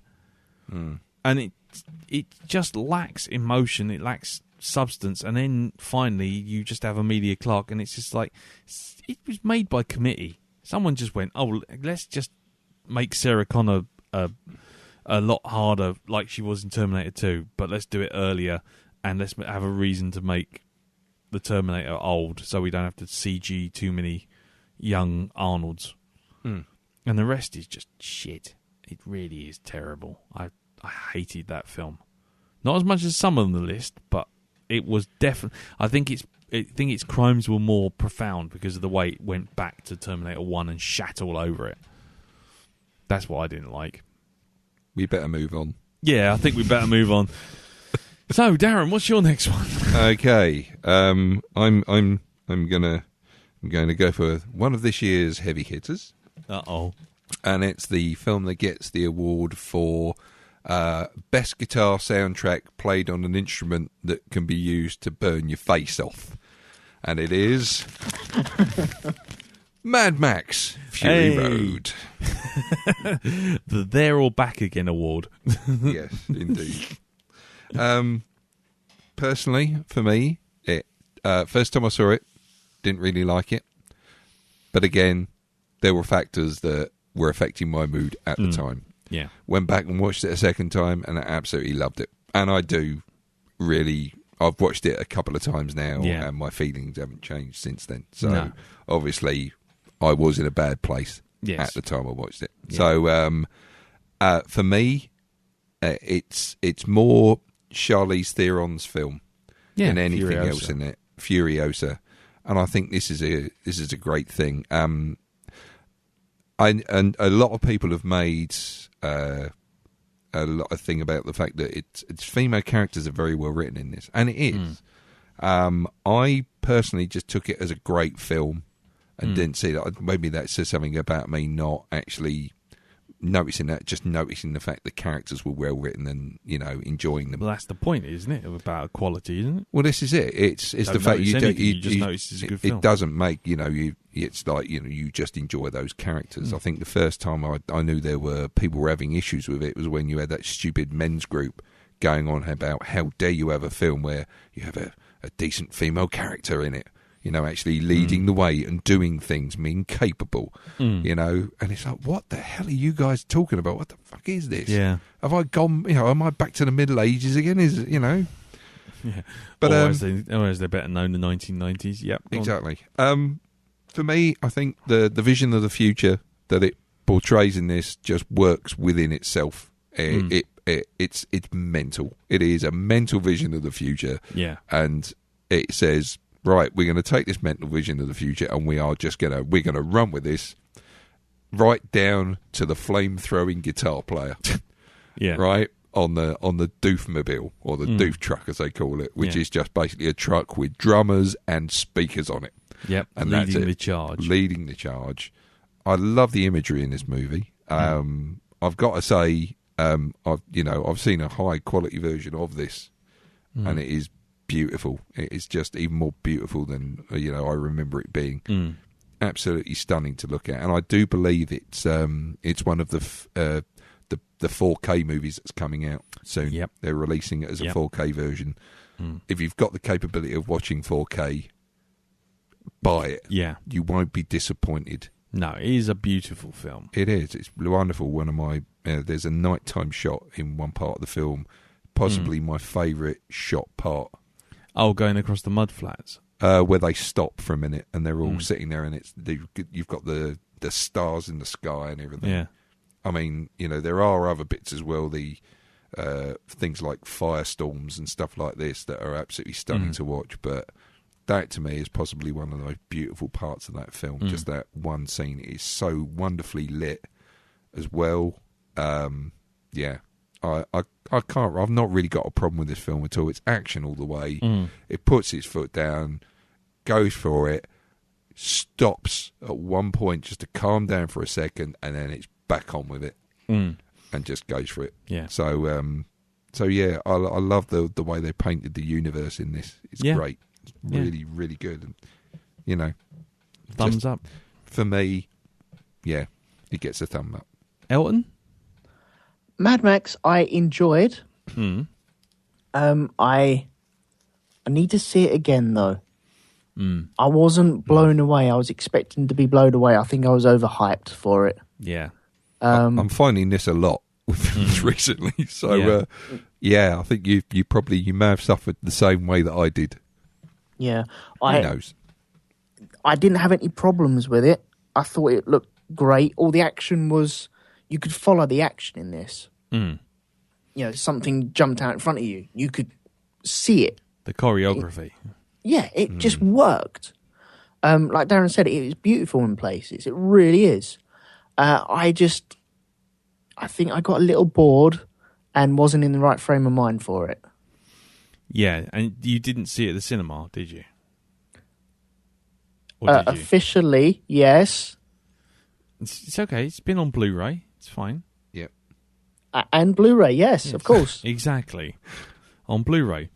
So, okay, because I was going to say, because I saw it at the cinema after going for an interview. I went for an interview, and then I went straight into the cinema to see this, and I was the only person in the screening. So I sat right in the middle, and this thing just hit me like a massive, like, it was just like all sound and fury. And I just sat there going, fucking hell, fire, for pretty much all of it. Then the film stops and they turn around. There is a point to that. There is a point to that. I get you. But the problem was that they literally retraced their own steps in a desert. It's like, what, can't you find another way around? Can you not think to shoot this a different way? And the first time I watched it, that really rubbed me up the wrong way. No, I remember you saying when I was really miffed at that, because it was like, oh, for God's sakes, I was exhausted from the last time. Let's not do this again. And it was like, God Almighty. And then it's like, I think you said it's like someone shouting at you for 2.5 hours. It was like someone just shouting in your face for 2 hours, and then suddenly you get about halfway along and it all goes quiet, and then he goes, oh, another thing, and he just does it again. But the second time I watched it at home, where it was a little bit more calm, I was like, actually, I can appreciate this film a lot more, rather than being blasted in the face, which actually I think is the way you're supposed to see it. But, I think so. But yeah, it's another one, as you say, it's another one of those films where you go in sort of expecting one thing, get another, and your brain goes, well, actually, I didn't like that so much. And then the second time you watch it, it's almost like getting used to a bath. It's like getting into a hot bath. You go, ooh, and then the second time you go in, you go, oh, actually, it's not bad. It's just I was just not ready for it. So yeah, I came round to Mad Max rather than enjoying it off the bat. But yes, it is a good film. Very good film. Cool. Right. Well, that's a round of applause for Mad Max. And now it's on to you, Elton. What do you have next? Okay. The award... Hang on. The award for the greatest game of Simon Says goes to... Circle. Circle? Circle. I've never even heard of it. I think I've heard of it. It sounds very familiar. Go on. There's a couple of films called Circle and The Circle, but this is not The Circle. This is just Circle. Okay, you carry on. Premise of the movie is people wake up and they're held captive in a room in a big circle. There's 50 strangers, and they're forced to choose one person at a time who deserves to live and who deserves to die. Right. It's aliens, which is Yeah. pretty obvious from the setting. Right. And the way that they explain it, it's pretty much straight away. And it's a good movie. It's one set and one set only. You have a big circle. Everyone stands on a red dot. You cannot move off the red dot. And you also have triangles pointing to the red dots that you are standing on. And you choose who you would like to die next in the room. And this thing doesn't stop. Interesting. It's quite good, actually. I thoroughly enjoyed it. There's no one I recognised in it, though. Right. But that doesn't deteriorate from it. It's got some actors that may be known to sort of fans of the genre. Julie Benz. Oh yes. Who is featured in Buffy, for example. And she's in Defiance now. Yeah, in Defiance. Who else? Yeah. And no, actually, no, I'm thinking of someone else. Nope. So this, only that person. It seems like sci-fi extras, basically. And Mercy Malik, who I think I've recognised from somewhere else before. Hold on, where have I seen her before? No, I haven't seen her anywhere. No, completely wrong person. Anyway, cool. So that sounds interesting. It's called Mercy Malik's Feet. I'm not even going to go there. A specialist not website. Even going to go there. So that sounds really interesting. It's got quite a weird old rating at the moment. IMDb got it 6 out of 10. Yeah. While Rotten Tomatoes hasn't actually got it rated at all, but according to the reviews that were posted, it's got 90%. I think it's available on Netflix at the moment. Interestingly. Don't expect too much. It's not even an hour and a half. Don't expect too much. It's very, very basic. But it does... It works. It works really, really well. Interestingly, someone else I'm looking at a review that cites it as a similar to another one-room thriller called Cube. Ah, okay. Have you seen Cube? Yeah. I think I have, yes. Going between the different rooms. Mm-hmm. Yeah? Yeah, very similar to that, apparently. Treads similar ground in script. But, cool. That sounds really interesting. I'm going to have to check that out. Maybe we could do a season of shapes. Triangle, cube, circle. And maybe an either sphere or ring.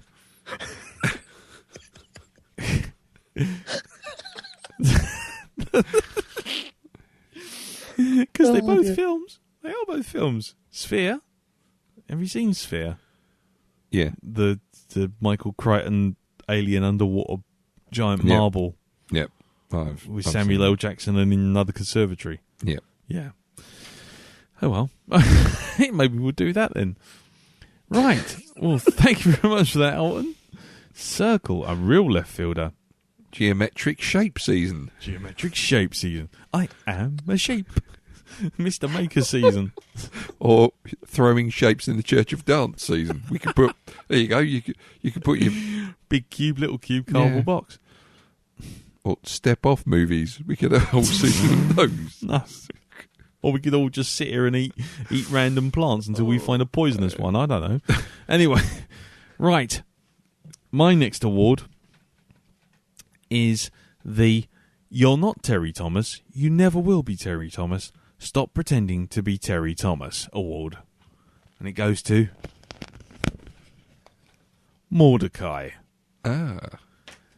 An utter utter pile of old arse. With Johnny Depp, whose only character trait is that he has a moustache and he's an art dealer. And imagine Carry On movies trying to make Lovejoy. Yeah. But with none of the subtlety of a Carry On movie. Okay. And with Johnny Depp thinking that a silly accent equals funny. It's not funny. Isn't that most of his career? No. The only thing that comes even remotely close to raising a laugh is he has a sort of thuggish manservant called Jock, played by Paul Bettany. Isn't he completely silent throughout the entire movie? No. He's always shagging. That's his thing. He's always shagging. Okay.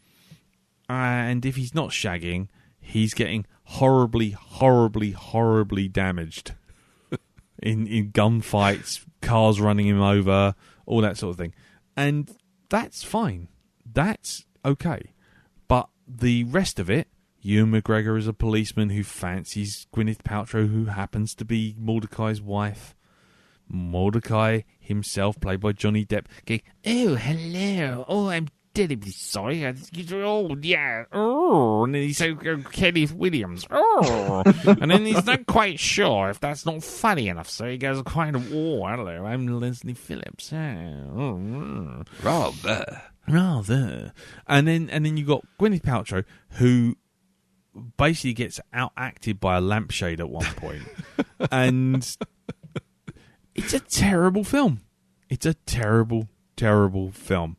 It has very little to recommend it at all. It tries to go into farce, with sort of people running into one room while another person runs out of another room, and then another person goes, "Oh, where have you seen so-and-so?" And they all run into a different room and scuttle left and right. And the music tries to make it funny, because when music's trying to make it funny, it's definitely not funny. When music's going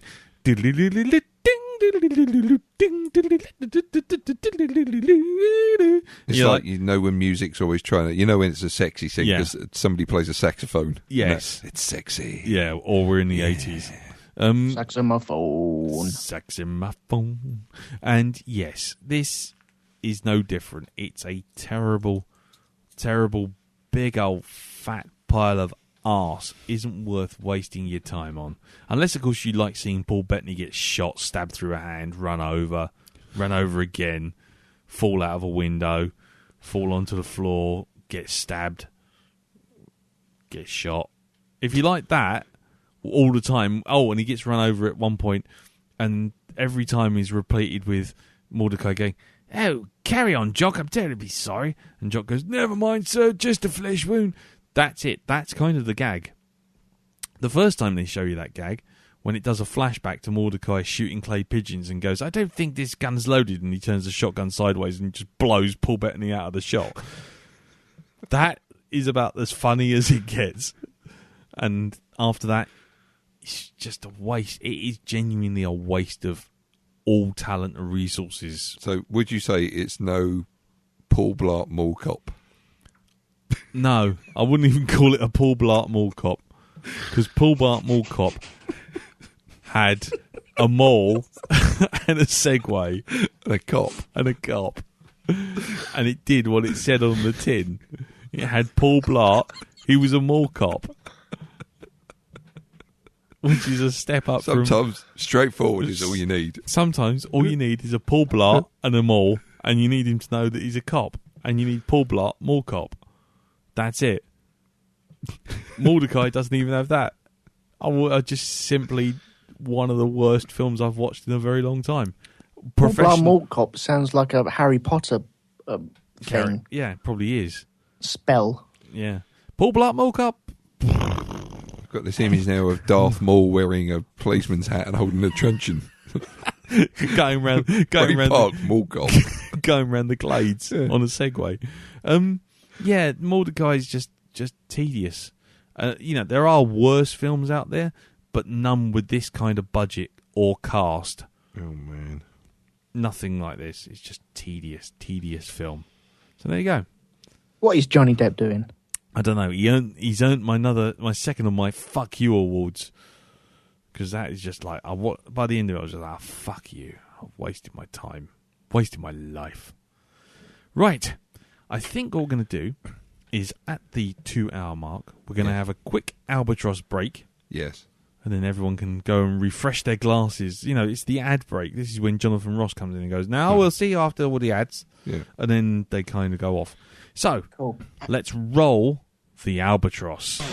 There will now be a short intermission. Albatross! Albatross! Albatross!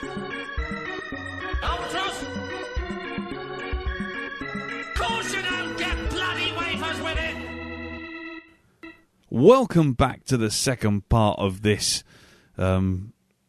thing, whatever this thing is.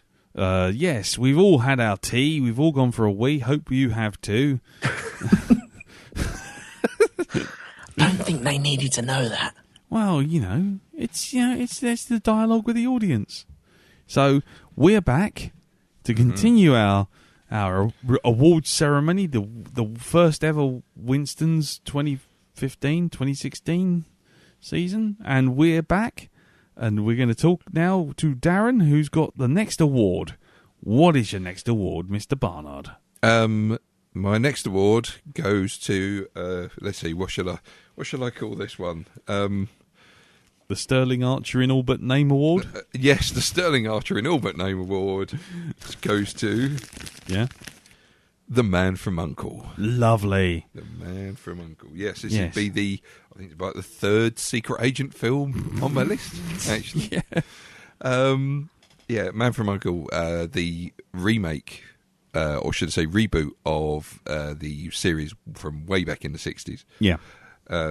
Starring Robert Vaughn and the other one, David McCallum. Not in this film, though. No, not in this film. They don't make any appearances in this film. Henry Cavill and Armie Hammer. Armie Hammer, yeah. Yes.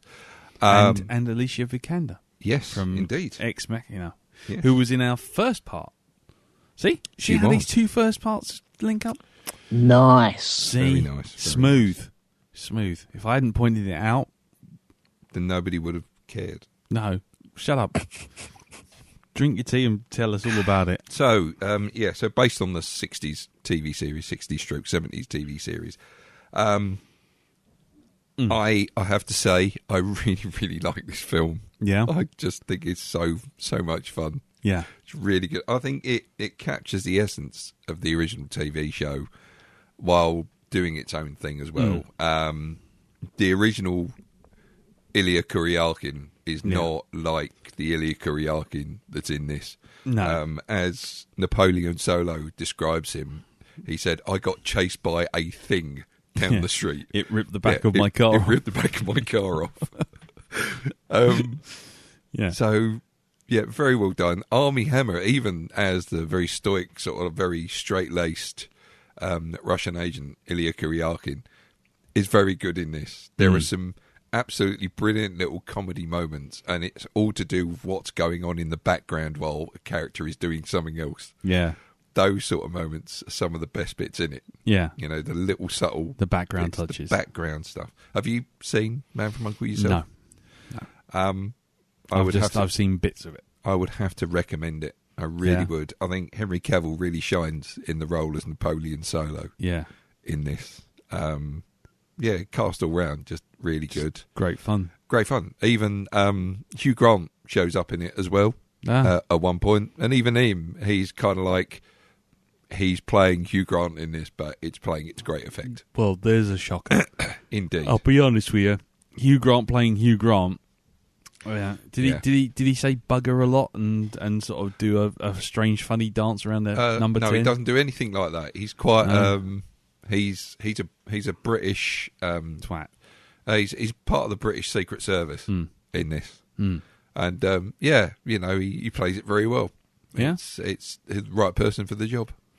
Cool. So there we go. So I would say, Man from U.N.C.L.E., if you haven't seen it, you were thinking of going to see it, I would say, pick it up, well watch it. I think you can get it on Amazon Prime now. Or, Yeah, and it's available on Blink boxes as well. yeah, Cool. So yeah, highly recommend it. Very good. Excellent. Right, well, back with a bang, eh? So that's a thumbs up. Mm-hmm. So, Elton, over to you, sir. Okay. The film that is a psychiatric's dream. Mm. And the winner is Inside Out. Hey, Ooh. excellent. See, I'm at a disadvantage. I started watching this, and I got about 20 minutes in, and I'm really enjoying it, but I just couldn't stay awake, so I had to stop it. And so you can talk about it, but don't spoil it. No, we won't spoil it. It's the numbskulls, isn't it? Basically, I from Beezer. I don't really know the numbskulls that well, but if the numbskulls is half as good as this, then that's great. Go on. Anyway, carry on, Elton. Sorry. Were you watching it with the children? No, the children is to cut a long story short, not cut you off too quickly. The kids went to see it with Carol, and they weren't impressed, and so they kind of put me off it for a while. And I knew this was coming up, and I thought, well, okay, I'll give it a spin. And I started watching it, and I started watching it late at night, and I was like, I'm really enjoying this. But then my brain just went, you know what? It's time for bed. Click. And I was like, ooh, yeah. I just sort of went out. So I do want to watch it. I just need to sort of go back and watch it again, almost. Okay. To start again. I got as far as her moving to another town and finding out that town has ruined pizza. Yeah. Yeah. Okay. Okay. Oh God, this is going to be tough then. Don't Not that I worry, was you gonna go spoil it for go anyone. For it. It's go on. I think you can explain the premise of the film without spoiling it. Okay, I think you can give a gist. Well, I tell you how it what. operates. See if this helps. I've got a friend who I'm going to see on Friday. Yep. Who was raving about this from the rafters, and he said that it'll make you laugh, it'll make you sort of happy, Yeah. but it'll also make you feel you should not go and see this film if you're prone to depression or being introverted. Oh God, yeah. Yes. Yeah, I know I know what he's talking about. Because it will basically throw you for a loop if you're not mentally prepared for some of the shit he puts you through. Yes. Yeah. And then, Okay, and then fine. and then he mentioned an elephant, and then he said, "I've said too much and stopped." So that's all I know. Okay. Well, I'm glad that's been said, because then that covers pretty much all the bases that I want to hit. Go on, then. Go for it. I didn't see this with the kids. The kids have already seen this in the cinema prior to me seeing it. We got it for, I think I bought it for Jacob for Christmas this year. And I wanted to see it with the kids, just haven't had time to sit down and watch it. They watched it at some point when I was at work. Yeah. But I sat down on my own and watched this, and it is a very strange roller coaster where you've seen these bits before. You're kind of familiar with all the characters in there, because it is a Pixar movie. Yeah. And so you've got all the normal tropes that you normally get with these types of movies. But yeah, if you've been bitten at some point this year, where I have a couple of times this year, and I wasn't expecting that, and then all of a sudden I found myself trying to crawl away from the screen, going, "No, I don't want this." Oh. Right. Yeah. Is it that bad? Because I mean, it's bad in a good way, as in it. There's a lot of highs in this film, but there are lows, and there's one particular low in it that will have you like that. Oh God! And it really is, but it's so kind of like they've got the bang on the nail on the head. Yeah. It describes something, a process that Would you say it describes a process of growing up? Oh, yes. There's an element to growing up, something that is a sort of innocence that is lost when you grow up, and it kind of it slaps you in the face with this. It's done really well, though. It's really well, and it is just so I can't even describe it. It's it's touching. It's very sad, and it is kind of a little bit of I didn't want that to happen. Was there a lot of dust in the room when you watched that bit? There might have been. There might have been a little bit of dust. Was it a very dusty room? It might have been a tiny bit dusty. It's Not definitely for me. No? Did No, you not just for want to me, curl no. up in a ball and just hug yourself for a while? Yeah. I think I'm looking forward to watching it again now I know what's coming up. There were characters I didn't like in this, but there were nice touches in this as well. There's a couple of characters that you meet along your journey that are quite nice. But yeah, it is. Get ready for a ride if you watch this. Yeah. Okay. I it's starting to make me wary again. I don't want another Babe. I don't want another Up. Another first 20 minutes of Up.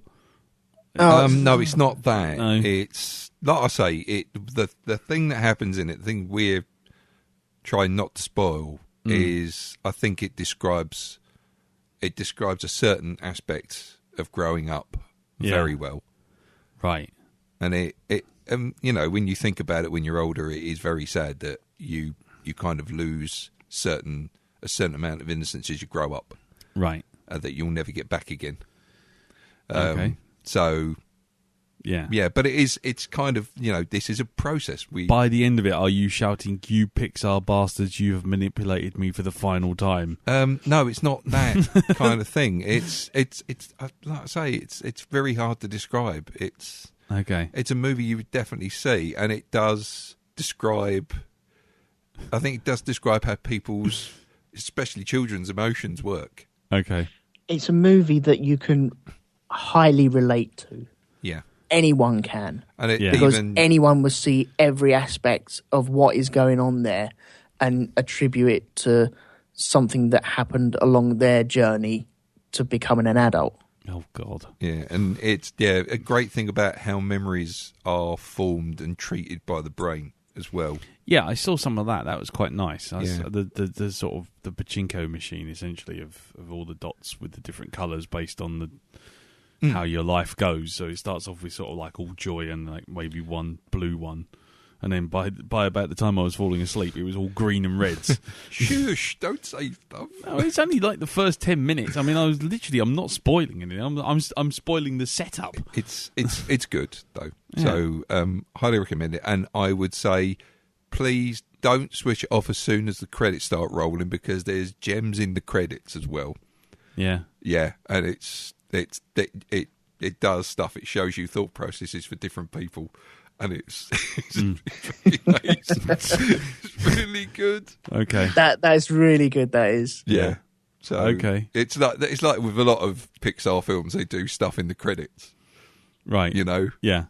So yeah. Yeah. Okay. Fair But enough. highly accurate as well. Very, very much so. Well, is it just one just sitting there going boobs, boobs, boobs, boobs, boobs, boobs? It might be. Okay. Fine. Let's find out. Okay, so, wow. You'll definitely relate to it because you've got. Yeah, I know. daughters. I know. I don't know. I want to. That's the problem. Is he going to do me up? No, it's basically what if you watch this film and then you see maybe something that your daughters do, you may relate back to that film and think. You'll think of that thought process, the things going on there, and it might actually make you kind of understand them a little bit more. Okay. Fair enough. Yeah. Well, okay, one last thing before we move on then. I mean, there's been rumblings that this may well be the first ever animated film nominated for a Best Picture Oscar, and possibly he might even win it. I would say that it's a possibility. Yeah? Yeah. Well, okay. So is it that good? Is it that good? I really liked it. Okay. That's it. I bought it as I got some vouchers for Christmas, and I bought this as one of the films that it's like I'm always buying films that I've seen already. Yeah. So let's go for stuff that I've not seen yet, but I've heard about. So Okay. I got that and Ted 2.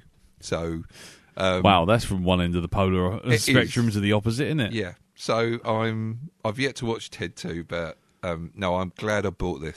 Yeah. And it's definitely a one of my worthy Pixar films.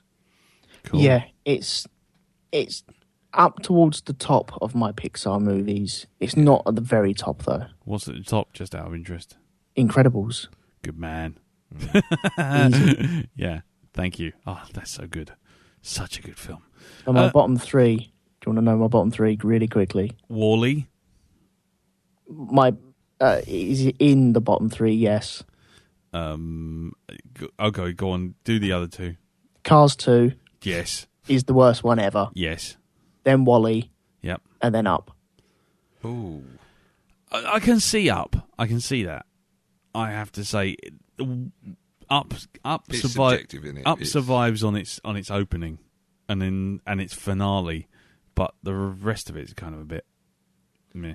I don't know. I like the Yeah. Okay. squirrel Squirrel. and Yeah. the cone of shame. Yeah. So I do not like the cone of shame.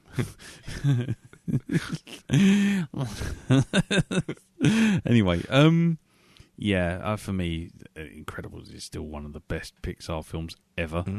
And I have to put a nominated fuck you in there for Planes. I haven't even seen that. Oh, good Lord. I saw it on Netflix. It's the only Pixar. I know it's not Pixar, but it definitely is Pixar. But it's the only film of that kind that I actually actively switched off. And I was getting it free on Netflix. It's terrible, terrible film. Everyone involved should feel bad. It's bad, and you should feel bad. But there you go. Okay, so, right. It's you next. Oh, it's me. Yes. Okay, I'm going to go for a middling one now. Go on then. And the award for Not All Star-Lords Are Made Equal goes to Jurassic World. Possibly one of the stupidest, dumbest, scary films. Just tedious. I was so bored. I was so bored watching this film from start to finish. Nothing about it made me excited or made me angry or anything. I just sat there and it was just like I was watching blue wallpaper just hang there. It just did nothing. The only bit that elicited any kind of reaction was there was a moment when there was a T-Rex being ridden by a velociraptor attacking another dinosaur, and I just thought, the internet has officially eaten itself. I'm watching an internet meme. All I need now is Chuck Norris with laser beams coming out of his eyes attacking a 50-foot cat, and that would have been it. It just bollocks.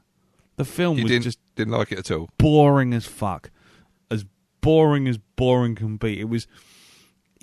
It's like someone sitting there counting staples at you, except they're wearing a shiny hat that looks like a T-Rex. It was just so dull. I didn't have that. I thought it was all right. Personally, I didn't like Star-Lord, a lady running around in her high-heeled shoes in a life or death situation. The fact that no one seems to address the fact that all the residents of Jurassic World are all bundled up still in the airport at the front, and they let the fucking velociraptors go with a nod, and then the conveniently placed, oh look, here comes a big monster that's going to eat another big monster thing, and the escape from the fucking. Oh, it's just everything about it. Oh, the only person who can fly a helicopter in this place, in a place with helicopter pads only reachable by a helicopter, was the owner who couldn't fly a helicopter. Mm-hmm. It's like, And it's like, and there's all this stuff about like, oh, this monster's learning. This one's very clever. It's really, really clever. Okay, keep telling us how clever it is. Now it can turn invisible. Oh, right, okay. And now it can talk to velociraptors. Okay. And now it can fool us into thinking that it can climb up walls and it just hides in the trees so it can escape for the gap. It's like, okay. You just said the problem with this movie, though. Mm. You called it a monster. Yeah, it's not Now, a dinosaur. Well, it isn't a dinosaur. I said this on feedback for a different podcast, but you went to Jurassic Park to see the dinosaurs. Mm. You get to here and you're just watching a monster movie. It is not a dinosaur movie. No. And the reason why we went to Jurassic Park is to see these wonderful dinosaurs that we haven't seen for millions and millions of years. Mm. And they look so real. And now it's just a plain old monster movie, and we got millions of them on our shelves anyway. Yeah, I mean, the point it makes though is the fact that the world has got a very short attention span, and it's these wonderful creatures that everybody was so thrilled with now have just become. But then it misses the point spectacularly because people still watch Jurassic Park. It's still one of the biggest movies out there ever. Do you want me to charge that up, or are you right? Yeah. Yes, folks, that was my phone going. But it's things like the fact that you watch Jurassic Park and you're still awestruck because it is dinosaurs, and the thing. No, it's not the comment about the world we live in. It's about the world that they inhabit in the film. Yeah. It's the fact that they're walking around looking at their phones more than dinosaurs. It's like dinosaurs are an old thing now. It's like done. It's like taking the kids to the petting zoo. The first time they see it, they enjoy it, but the second time they're not quite as into it, and the third time, unless they're stroking the animals and feeding them, they're not really caring at all. Yeah. I get that. The problem is we're on a fourth Jurassic Park movie, and the fourth time we've had to have, let's run away from loads of dinosaurs. And here's the big showdown with a bunch of raptors again. Well, you see, this is where Jurassic Park movies are now like dance movies. Yeah. Where, you see, because they always have it in dance movies, as I've said, they always have the big dance-off, right? They have the competition. They always reach the regionals. Exactly. Mm. In Jurassic Park movies, the fuckers always escape. Well, the fuckers escaping isn't so much of a big deal because they didn't do that so much in the third one or the second one. But the problem is it always comes down to slightly less escapey. No, because there's just 3 on the island.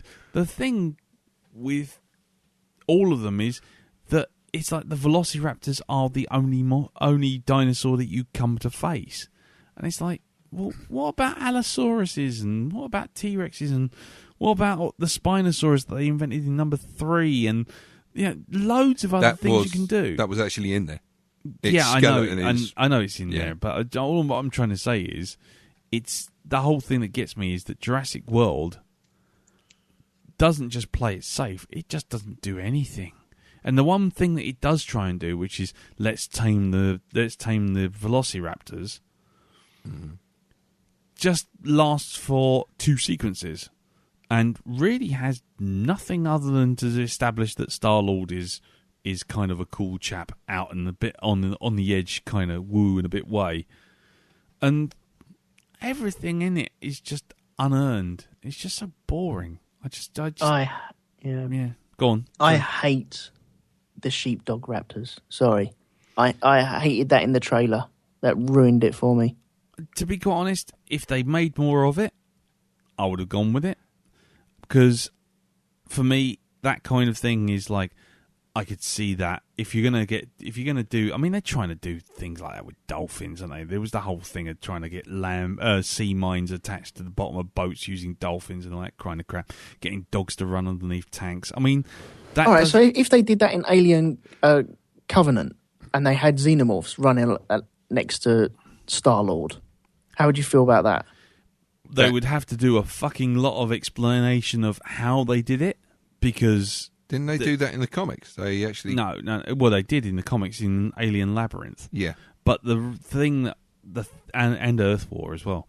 The thing with that is, it's a very different kettle of fish. The alien isn't even remotely trainable. It's a thing that's just a hostile thing.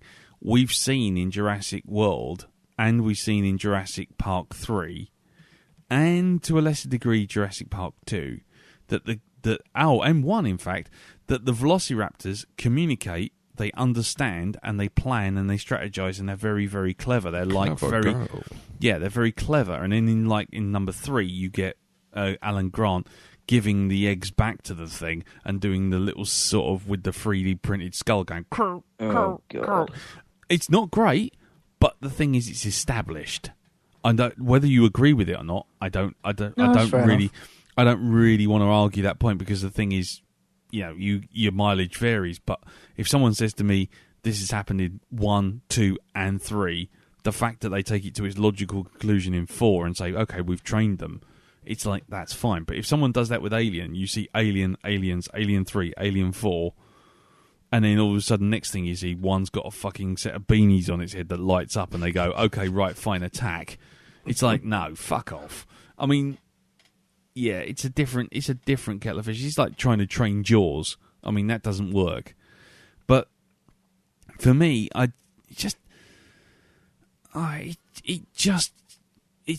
the only thing right now that's making me worried about. And this is silly, because you shouldn't even be worried about a film 2 down.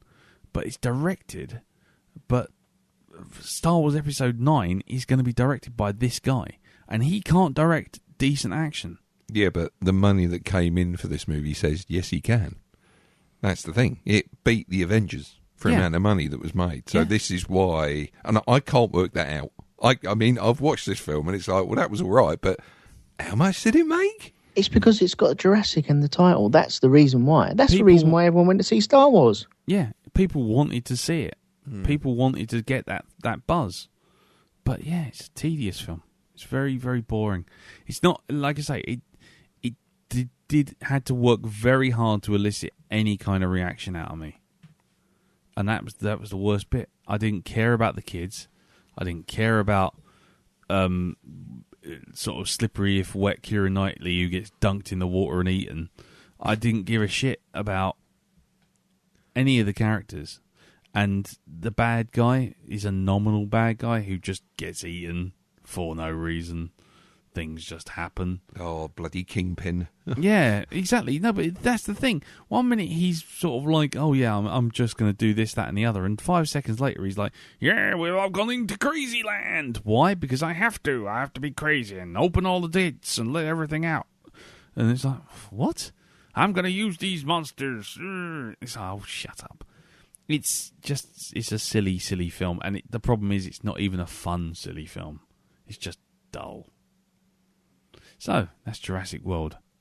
Go fuck itself. Greatest cure for insomnia known to man. So, Darren, what's your next film? My next film is, it's another animated one, actually. Mm-hmm. And the award, doing the Fantastic Four better than the Fantastic Four, even though it really isn't much to do with the Fantastic Four, is Big Hero 6. Nice. Yes, a film that spawned the character Baymax, which has been extremely popular, and you only had to see the reaction to Amber's cosplay at the convention I went to see how popular that character actually is. And that cosplay, the helmet was made by Scurvy Lemon Projects. It certainly was. Scurvy Lemon Projects. For all of your Baymax helmet needs. Good advert there. There we go. Great link. It was finished off. Yes. Not completely made, but finished off. It was given the delicate spit and polish that was required to bring it up to the next level by Scurvy Lemon Projects. And it looked very, very effective. It was great. If you'd like a really shiny helmet, go to Scurvy. If you want your helmet polishing.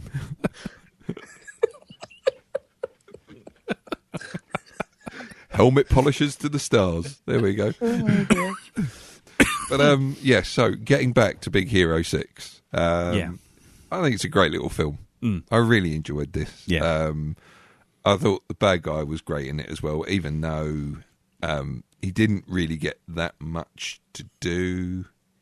But it wasn't really. It's one of those movies where he's not really he's the catalyst for it. Yeah. But he's not really what it's about, is he? He looked great, though. I must admit, the whole presence of the bad guy was fantastic. The kabuki mask and the sort of riding up on the very stuff. simple. Black outfit and a kabuki mask, and that's it. New San Fran Tokyo was also amazing creation. Yes, and it is officially part of the Marvel Universe as well. Yes, it is. So there we go. Or a split world to the Marvel Universe, an alternative. Well, it's one of those future worlds, isn't it? No, it's an alternative dimension. Yeah. So it's very sort of like a mixture of American and Japanese sort of culture. The two coming together and melding. I thought it was a beautiful movie. Yeah, very good. Really nice. So it was funny, Poignant. Poignant, yeah, very sort of like thrilling as well. And hopefully we'll get to see another one. And who knows, I may sort of like amp it up a bit more. But yeah, Baymax, definitely. I think that had to be my favourite thing about the film was Baymax. Well, yeah, I mean, the whole film lived or died on that character because he is the central character. He's the central plot device, effectively, isn't he? Yeah. Very good. Really well done. Yes. Have you seen it, Elton? I've seen bits of it. It's been on in the background when I've been around. I've seen maybe half of it, and I want to sit down and watch it. We've got... I bought it for one of the kids this Christmas, so I'm looking forward to sitting down and watching that. It's a lovely film. It's really nice. It's really well done. I can't recommend it highly enough. So there we go. It's not quite Shaun the Sheep. No. Actually, yeah, it's better than that. But yeah. Anyway, brilliant. So, Elton, over to you, sir. I hope I'm... Well, yeah, I do apologise if I'm treading on people's toes at this point now. Just do it. Just do it. It's fine. Okay. You haven't got much the left, award for how not to hold down a job goes to Steve Jobs. Nice. Very good. Yeah, nice. Wow, what a movie. It's cool, isn't it? I was blown away by this. This is possibly my favourite movie of the year. Interesting. Wow. Nice. I thought this was such a cracking movie. I don't know why. It's the way Fassbender is just holding 3 or 4 conversations at the time. Yeah. Yeah. Just constantly holding 3 or 4 conversations, and everyone is just superb in it. Yeah. You really feel for them all the way through it. The only downside to it is Kate Winslet's accent. What the fuck was going on there? It was dodgy, but she said it kind of settled into it after a while. Yes, my accent is... Yes, here I am. I'm from Hungary via Turkey, Pakistan. I'm slightly Welsh. You never know. Yeah, and Scottish. And Dutch. But she did actually say in an interview the hardest part of that film was just keeping that accent up. Well, clearly. Yeah. So, there you go. Yeah. But Jeff Daniels is bang on the money. Seth Rogen, Yes. Yeah. he's amazing in it. Yeah. Really is. And then you watch Fassbender as well. Just them two playing off each other. Just you can feel that you feel awkward watching them. Yeah, that whole conversation about the orchestra. You know, you're the great violinist. You're right up front. You know, but Yeah. I'm the conductor. It's such a. It is a it's Aaron Sorkin. Have you ever watched The West Wing? No, I'm planning to though, but I know that doesn't mean anything. No, that's fine. But if you like this kind of thing, imagine this, but done with American politics. Right. That is exactly what The West Wing is. Lots of walking, multiple conversations, shit going in and out, lots of really fantastic monologues, dialogue between each of the characters, really strong characters, really well acted. That is The West Wing, and basically that's what you got with Stevie Jobs. Yeah. Seriously, I think you'd really like The West Wing if this is your kind of thing. Okay. What did you guys think of it then? Again, it's another film I had to watch twice. The first time, I found him a little too much of an arsehole, and I found the actual biography of it kind of skipped some really. And I understand It's not. This is the thing they say. It's a dramatisation. It's a theatrical piece. It's not. Yeah. But I mean, the thing was, at first, I'm going in expecting a biography, and there's whole swathes of stuff like him, sort of forming Pixar with Lucas and all this kind of stuff. All these other little really interesting things that you think, well, actually, I'd be really interested to find out more about that. And, after he got kicked out of Apple, how did he actually stay afloat? What the hell happened there? The second time, when you kind of accept it for what it is, it's a theatre piece with 3 sets, 3-act play, you can kind of settle into it again. It's been the kind of case for all of these films that you kind of don't get what you're expecting, and so your brain kind of goes, no, I'm not so sure about that. But that was how I felt about Jobs the first time I watched it. I was like, it's good, it's really well done, it's really well acted, fantastic dialogue, and brilliantly directed by Danny Boyle. But I'm still sitting there going, he's still an arsehole. And then they had to shoehorn in all the things about iPods and all that kind of stuff. And it all just felt a bit clunky. But then the second time round, you go, okay, I'm actually watching a play. Fine. Done. And then all of a sudden your brain just goes, okay, I'm not expecting a warts and all biography. I'm just getting like the Cliff Notes, the Idiot's Guide to Steve Jobs in 3 acts. And it's like, fine, I'm happy with that, and it's really well done. I really enjoyed it on those terms. Just so you know, it's like the film itself revolves around 3 major launches in Steve Jobs' career and what supposedly went on behind the scenes. And if you take this film as read, it's kind of like, fucking hell, his life was boring in between launches because all the shit happens just before he's due to go and do stuff important. It's like, I'm just about to go on the stage and, here's a crisis. Oh, here's this person having a go at me. And I really enjoyed that aspect of it. Well, again, that's the Aaron Sorkin writing. That's exactly what West Wing is. You can't imagine. I imagine that if the President of the United States acted like President Bartlett does in the West Wing, he would have had a heart attack after a week. Because he's just constantly running around talking and everyone's talking at him. It's like, no. So that doesn't surprise me at all. It's all just trying to cram it into like that little intense moment, which is great for a film. Really good. I thought, But it was always quite interesting that as soon as he got to the launch, it just stopped and then moved on. It never actually showed you the launch. Yeah. Ever. It's like, this is it, it stops blue balls. then. Blue balls. But anyway, no, that's a really good choice, actually, Elton. I can see that being one of your big thumbs up movies. So,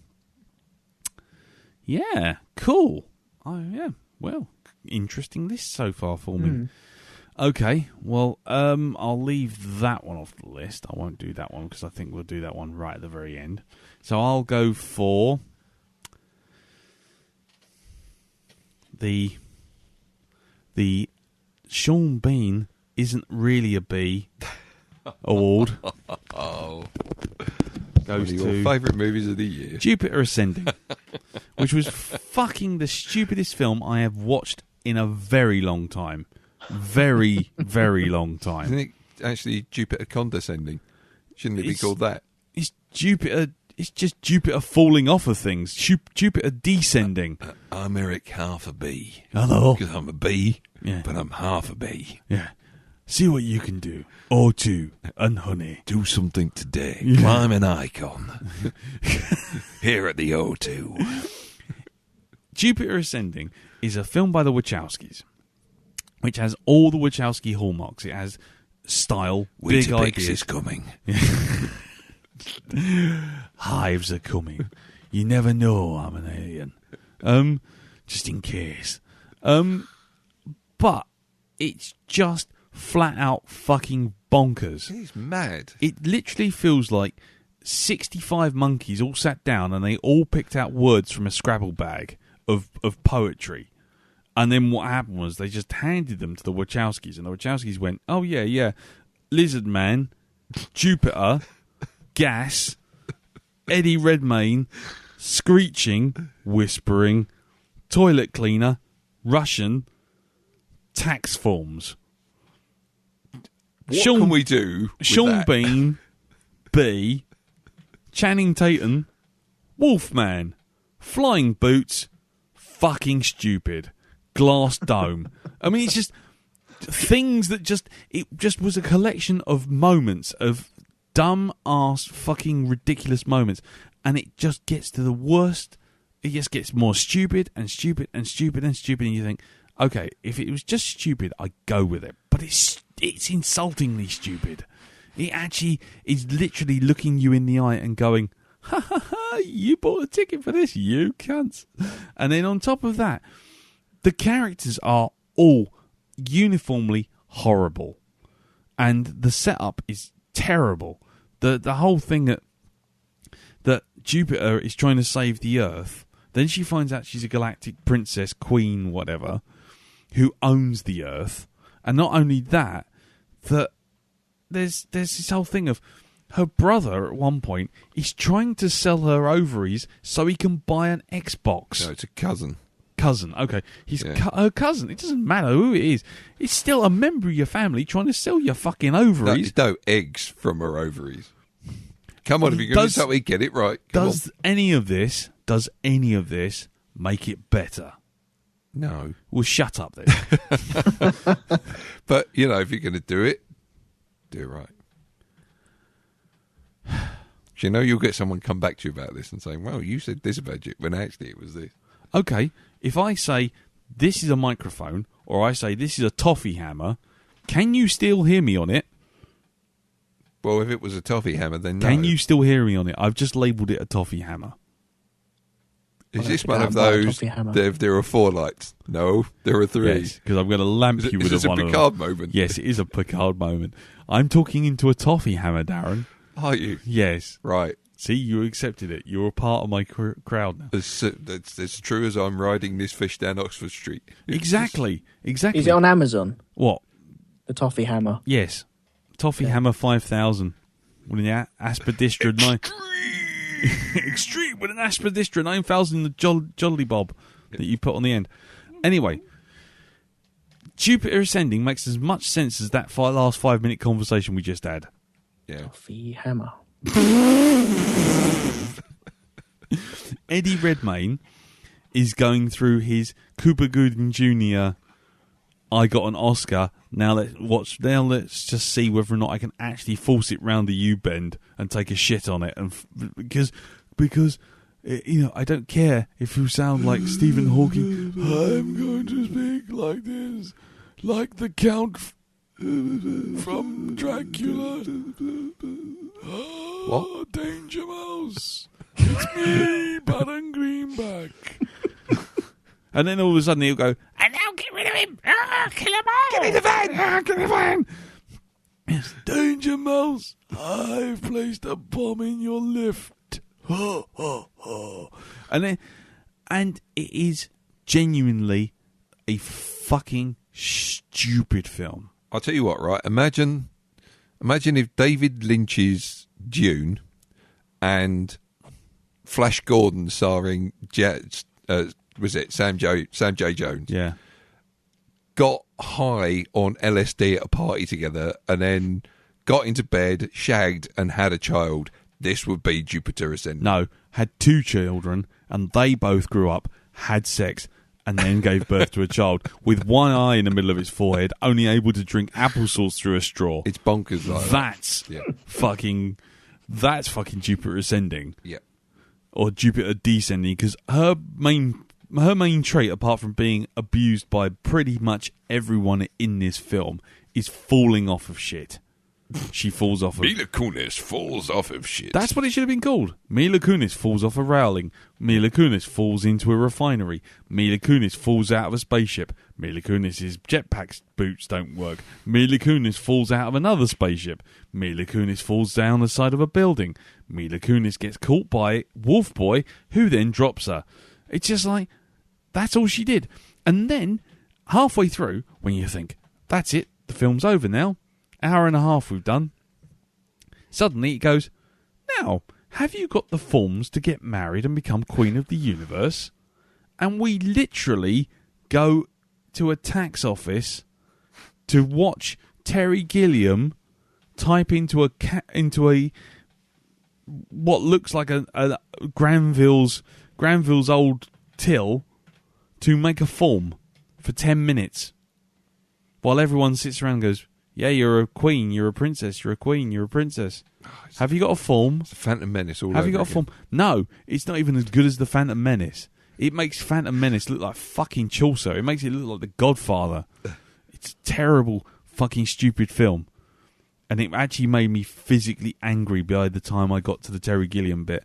And then when we get into the stupid, let's have a wedding on a spaceship while Dog Boy flies across the sky and slaps against a window like a wet fart. It was just like, oh, give me a fucking break. Oh, we've got a space station inside Jupiter. Unfortunately, if someone cracks the bubble, the whole thing will collapse. Crack. Oh, it's all collapsing. Well, the fuck is that then? Yeah. Fuck me. That happened quickly. Just don't ever watch this film. It's shit. It's the shit that shit does. Okay, moving on. Shit. Have you seen it, Elton? No, and I don't intend to either. There you go. Seriously. Our work here is done. Yeah. It's like just sticking your face in a box of Lego and having someone say, it's cream puff. It's a cream puff. You go, that makes no sense. Doesn't matter. Let's do this for 2 hours. Fool yourself. We made the Matrix, you know. Look, here's some streaky lines. Here's Eddie Redmayne doing his weird Baron Greenback voice. Cunt. Right, Darren, what's your film? Next film. Right, okay. Here we go. I'm going to go for the next one is It's Been a Really Bad Year for Time Travel Movies award. Goes to Project Almanac. Oh, good Lord. Okay, Project Almanac, which is and this should tell you everything you need to know. It's a time travel film by Michael Bay. Okay, God. It's a time travel film, which is actually, in most parts, quite understated and didn't involve big explosions or anything like that. Did it involve lots of upskirt shots on the only teenage female in the audience? No. But if like me, right, you can handle time travel movies in one of two ways. Yeah. Okay. That it gets the actual. It does the sort of like, it handles time travel correctly, as it should do. So it's like, I'll give you an example.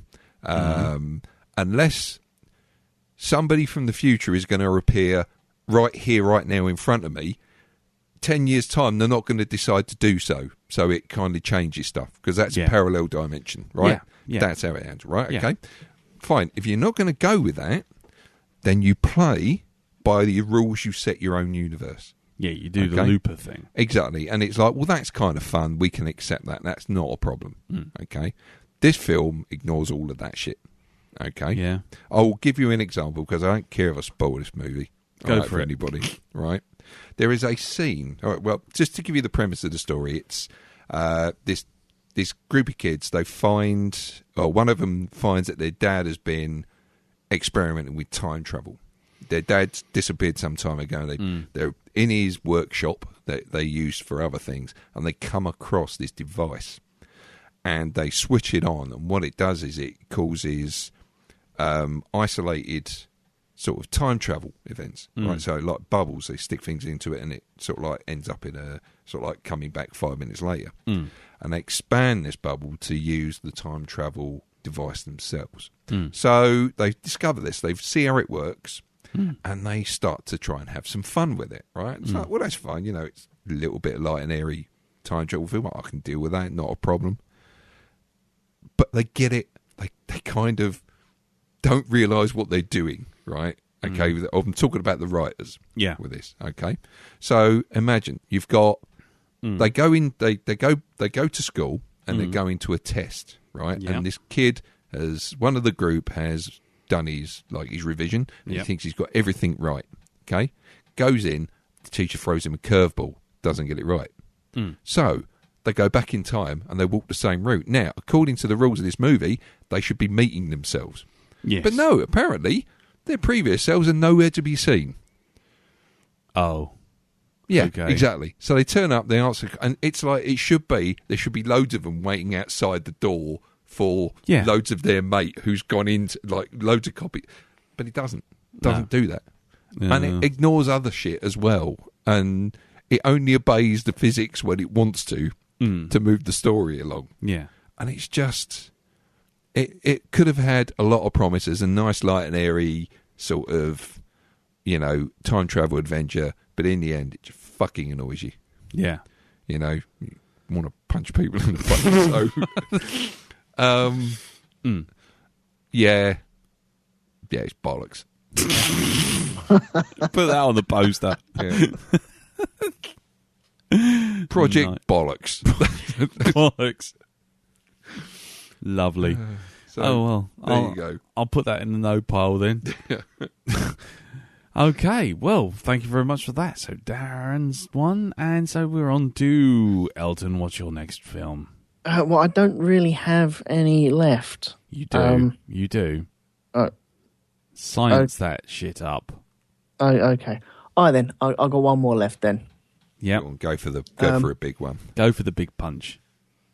Sure? Go for it. Oh, yes. Because, yeah, we're running towards the end of the time, so go on. Go for it. Okay. The award for the world's biggest sandpit goes to The Martian. Yeah. Brilliant. Yeah, it did. Or my spell checker said Martin.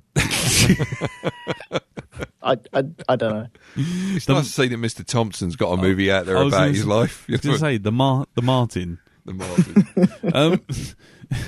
Yeah, which also was the winner of the Fear My Biology powers, Yep. botany powers, sorry, and how not to make water using jet fuel.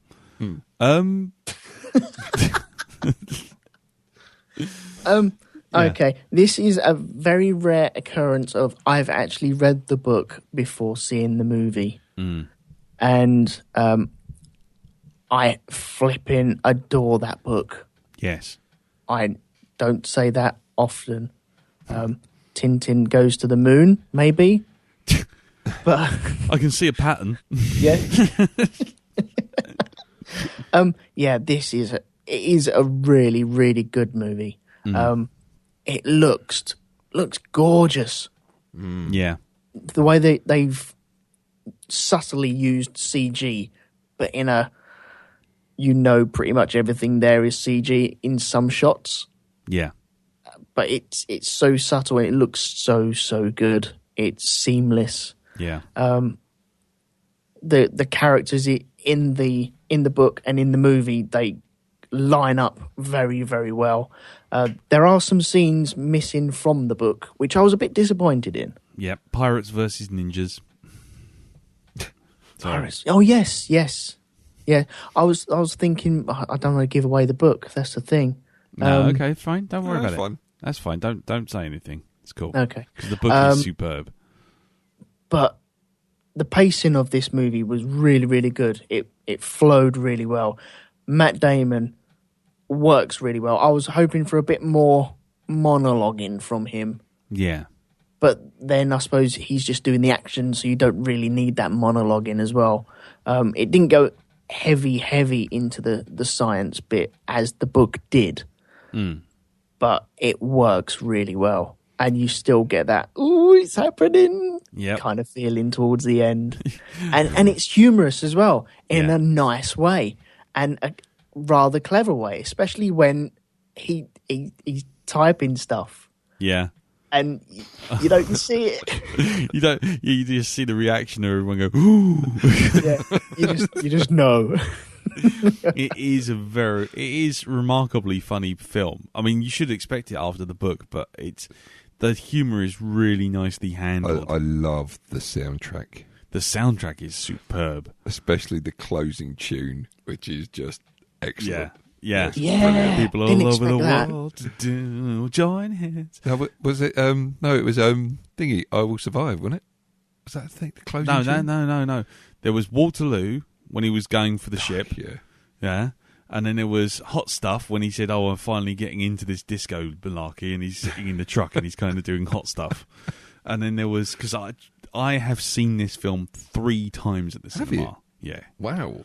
I love this film. I adore it. It's a fantastic movie. I saw it at IMAX. I saw it in 3D, and then I took Katie to see it on just me and her. Yeah. I love this film. I mean, I've read the book, and I know that people were a bit put out by the book and the film not aligning, but I think given what they had, you either had to make a nice, solid movie, or you had to make something that was absolutely word for word with the book, in which case you end up with a 3.5 hour movie and it becomes saggy and boring. Yeah, Lawrence of Arabia. Exactly. On Mars. I thought it was perfectly balanced. I thought it was a great film. It looked brilliant. It put an interesting thought in my head and and loads of other people's heads that Ridley Scott is just, he has tin ear for story, but he can make a great visual. And basically, if you're going to want a good Ridley Scott film, you have to get a really good writer. Because to go from Prometheus to this is like going from eating a shit sandwich to a full-on filet mignon. It was just like, whoa, I've gone from like absolute crap, to what the hell is this? This is gorgeous. Well, you'll be pleased to know that the actual film is being released on Blu-ray on January the 12th. Yeah. So it's got my money already. Yeah, that just shut up and take my money. That's guaranteed. I would put that down as one of my films of the year. Absolutely. Can I add the makeup in this as well? It's not often that I look at that sort of stuff, but just watching the makeup develop through this movie, I was taken back. I really was. Yeah. Wow, that's brilliant. What you mean his digital thin body? Not the thin body, more what his body's been through. Bruises and just the state of not having a shower. Yeah, that's true. You could tell. Yeah. I mean, and in some ways, that's the only weakness of this film, is that you don't really get a sense of the stakes getting raised. When certain disasters strike, you don't get a feeling that he's really in trouble. That's the only bit. When in the book, it's kind of obviously he's cutting down like a single potato into tiny cubes. Yeah. Whereas this, you kind of get 1 or 2 moments, but it's so light and fluffy that you don't really get the peril, which is the only thing I wish there was more of. But as far as it goes, just for the bit when he kind of like, oh, you just take the oxyacetylene and you take the iridium and you lay a little mixture over the top, and then I was going to say, don't give any spoilers, will you now? No. Excuse me, it's the 3rd biggest film of the year. If you haven't seen it and you haven't read the book, one of the biggest sellers of the year. It doesn't matter because there's no time limit on spoilers. Yeah, shut up. Anyway, he was making stuff. Anyway, very good. Absolutely. I definitely was going to put that in my list, and I'm quite happy that it goes in a list because it really was superb. Mm-hmm. So, yes, my next film, and I think we should wrap it up. Really, you want to do? How many do you want to do? Oh, we've got 2 big ones. 2 big ones. They're on the well, list. I'm going to do a big one. Okay, because it's the only one on my list left. Well, there is a second big one actually. Yeah, I've just suddenly realised there's the one which I think we're all going to collectively talk about, and then there's this one, which is the award for biggest deflating balloon noise of for disappointment goes to Avengers: Age of Ultron. Thank you. This was a film that I went in, and all it had to do was basically deliver Avengers again. It's all it needed to do. It could have fucking done it again. I could have just seen Avengers again. Mm. That was fine. What it tried to do was admirable, but what it ended up doing was exactly what Iron Man 2 did, which is essentially it spent more time trying to set shit up than it did trying to tell a cohesive story. And then by the end of it, it was just like, this is like a WWE Royal Rumble. You don't really care what's happening. There's lots of pretty action going on and lots of stuff that's exciting, and all the characters doing what you expect them to do, and there's a big punch up at the end with millions of things attacking them. But there was something lost, and I don't know whether that was because Tom Hiddleston wasn't in it as Loki. It was James Spader as Ultron, who got a few good lines, but because he was constantly changing, you never really followed him, so you're never really entirely sure what's going on.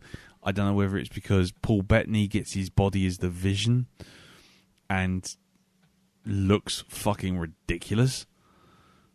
I don't know what it was about this film. Maybe it was just a runtime as well, and a big pause moment in let's give Hawkeye some depth. There was all these bits and pieces which seemed to be either setting stuff up for phase 3. Yeah. With, sort of setting up things for Pym particles and fucking, all this stuff with Thanos and all this other shit that was just really wasn't part of the film. And then all of a sudden it's just like, we set all this stuff up, and you spend so long doing all that and setting up Civil War and setting up the Falcon and setting up new fucking Avengers and all this other stuff, that the film just sags under its own weight, and all the time I'm sort of willing it to just win me over. I'm the most eager audience member for that. Yeah. Because Marvel knocked it out of the park with the first one, and I sat there going, just give me this film. Just give me a good film. And when I came out the cinema, going, yeah, I really like that. And the more I thought about it, the worse it got. And it comes to something when the only bit you can really remember is the Hulkbuster versus Hulk moment, which was kind of a 20-minute sequence that actually didn't even need to be in there.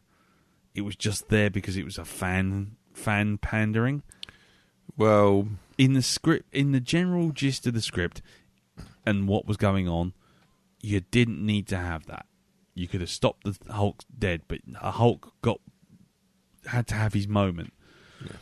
So they had that, and then you had, and again, that's another thing that's leading into Civil War now. It turns out that's all just a plot point for Civil War.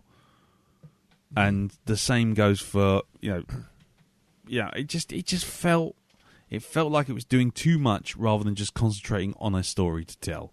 I actually, where this was concerned, the phrase phoning it in actually came to mind. Yeah. Yeah. And it's the way, I don't know. It's almost like, it's like someone swaggering in after being at a party and being the life and soul of the party, suddenly swaggering into a second party and just assuming that they're the life and soul of the party again. Yeah. You kind of like, no, you got to do more than just stand there cheesily smiling at me. I have to say, though, I mean, even though that was my initial impression of it, I saw it a couple of times, I think, out at cinema. Watching it again recently, I actually sat there, quite enjoyed it more than I did beforehand. Yeah. And I think it's because the weight of expectation.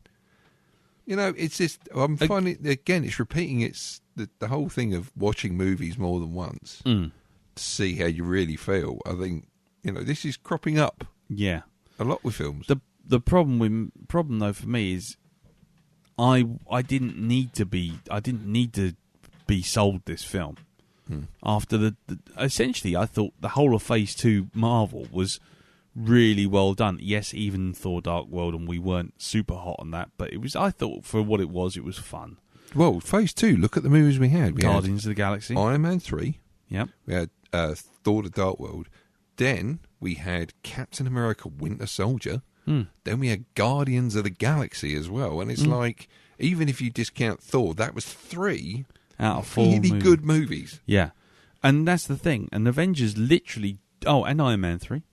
Yes, what I said at the beginning. Oh, sorry. Iron Man 3. Sorry, I'd missed that. Yeah. Then Thor: Dark World, Winter Soldier. I mean, Guardians of the literally, Galaxy. all they had to do was just turn up. Just turn up, have a fight with Ultron, few quips, go home. That's all they needed to do. But what it turned into was a bunch of half-assed flashbacks, things that were setting up other films. And it suffered from Iron Man 2. It just instead of doing what it did best, which was just be sassy and funny and charming, it was, look at this bit, it's going to be in Thor Ragnarok. Look at this bit, this is setting up Civil War. Look at this bit, it's hinting towards, what could that ant little thing be? Oh, and then look at this. It's There's also setting up Black Panther as well. Setting up Black Panther. Talk about Wakanda and bloody vibranium and all that kind of stuff. And it was the worst of when you get Marvel comics and they do massive crossovers. It was the worst of that indulgence of kind of like, see this?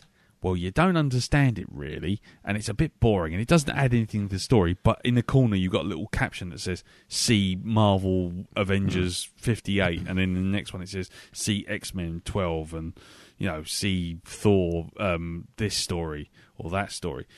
All those little captions should have been appearing all the way through Avengers Age of Ultron, because you just would have sat there and gone, oh, right, okay, so I'm not really going to care about that, because that actually doesn't have anything to do with this story. And the whole thing was just, it had me. It didn't need to do anything. It had me at hello. I just needed to see a half-assed entertainment film. I just needed to see something even just barely passable, and I would have just gone, woo, yeah, more of the same. But I walked out of it going, yeah, it's great. I really like the bit when you hear James Spader go, oh, no, as the Hulk goes in through the back of the Quinjet. But that was it. It's like when you're clambering out of a 2-hour, 10-minute film for like 10 lines and a couple of sequences, it's like, no, it's not really that good. That went on a bit, didn't it? Yeah. Anyway, so Darren, we'll do so we're going for the final one now. Yeah, okay. Because I think time is getting on, so I think we should just jump straight to it. Elton's run out of films. Yeah, okay. I was going to say, do you have any notable ones just to throw into the pot? We don't have to discuss. Just any other, sort notable ones. In memorandum. In memorandum. Trainwreck. Yeah. Any good? Yes. Yeah. Cool. Some surprising performances from people who aren't actually actors or comedians, but were very good. Okay. Just for the fact that they were, it's surprising. Yeah. Sorry, go on. Yeah, I was going to say, speaking of Trainwreck, Fantastic Four. Yeah. Just cock rot from start to finish. Move on. Okay. Let's see. Legend, of course, the Cray movie. Yeah. Very good. For me, Chappie, Robot with Tude, can fuck the fuck off. It certainly can. Indeed. Okay. What else? Suffragette as well, actually. Uh-huh. Yeah. Good, great movie about the women's movement, and just you hate yourself for being a bloke after watching that. You really, really do. Yeah. It's just, you just see how much shit they went through back in, Victorian England. It's just like, I sat there through the movie going, fuck. Oh, dear. Yeah. Another one for me, notable, is Bridge of Spies.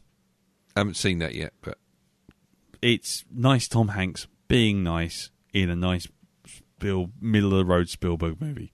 It's got some good performances. Nice, good fun, but nothing amazing. Okay. Carry on. And let's see. The other one, see, was there another one? Mockingjay Part 2, Okay. which I thought was possibly the best one of the entire run. Interesting. I mean, again, we might have to do those because I have not seen anything apart from the first one, which is basically Katniss sits in a tree. It's Battle Royale light. Yeah. So, you know, there you go. Cool. Okay, well then that just leaves us with 3 envelopes, all with the same content. So I'm not allowed to say my award name because it's a spoiler. So okay, yeah. What's your award then, Elton? I don't know, but mine smells a little bit. Oh, it's on fire! Oh my god! Okay, mine is the Help the Aged. End it there. That's it. Yeah. Help the Aged Help award the Aged. Okay. for re-employing old actors. Okay. It's also known as the Back from the Brink Award. I wonder what it could be. It's Star Wars Episode 7, The Force Awakens. So, I've seen this twice now. First time, I was middling, but appreciated a lot of it. Second time, I enjoyed it a whole heap more. When you're not expecting it, when you know there's shitty moments coming up, you're not sitting there going, "Oh, when is this going to end?" It's the bus stop syndrome. If you know a bus is coming in 2 minutes, standing at the bus stop feels like 2 minutes. If you don't know it's going to be coming in 2 minutes, those 2 minutes feel like half an hour. Mm-hmm. That's exactly what it was with Force Awakens. That testicle monster scene. It wasn't testicle. Okay. Han Solo's Pac-Man first-person perspective was still tedious, but I knew it was going to be over in less than 3 minutes. So I sat back and went, okay, I wonder if I've got any more Revels which aren't chocolate ones in my bag. And I had a little look. And then once it was over and done with and we were on the Falcon, I was happy. So, so there was a lot of ease things around and I enjoyed it a whole heap more. Yeah. Is it the best movie of the year?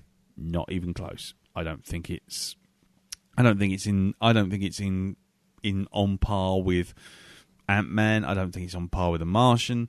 I don't even think it's in par with Steve Jobs or Mad Max or Ex Machina. But for a shot of pure nostalgia straight to the brain, can't beat it. It was what you needed. It was what the franchise needed. Don't give a shit what people want to retcon George Lucas's genius in now. Fuck you. He made one good film, then Irving Kershner made Empire Strikes Back, and the franchise was born.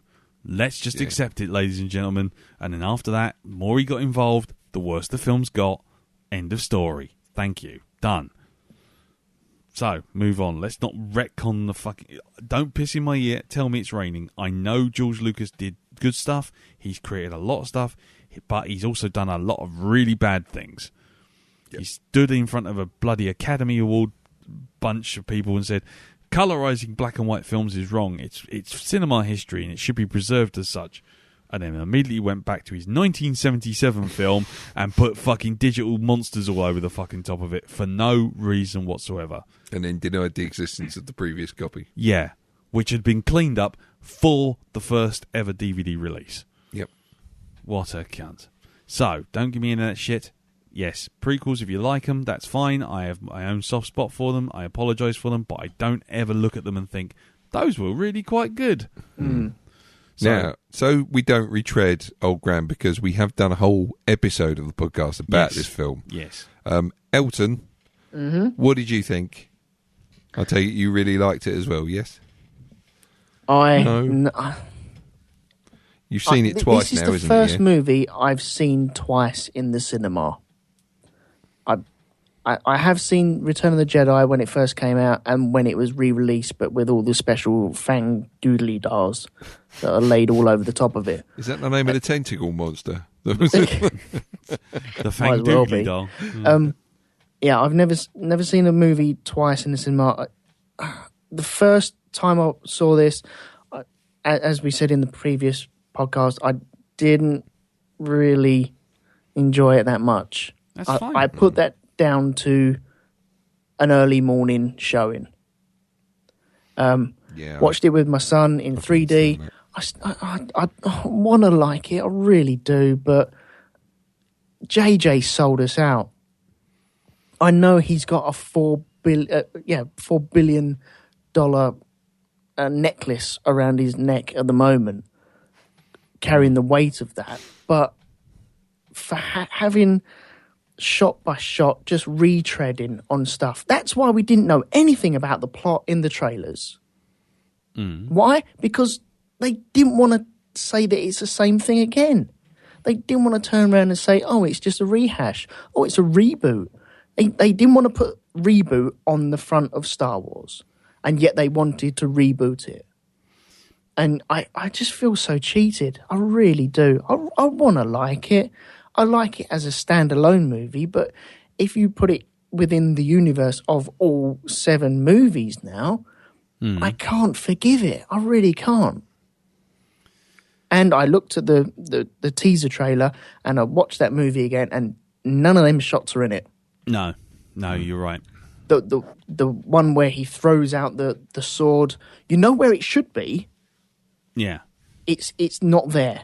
And when the X-Wings are skimming that water, that was the money shot that got me into that. That's what took me to the cinema. And it didn't turn up. I'm like, for fuck's sake, JJ. I don't think he's made a good movie yet. I really don't. There's a lot I could argue with that. I not against it, but I could definitely agree. I mean, I don't think Cloverfield in the final analysis was all that.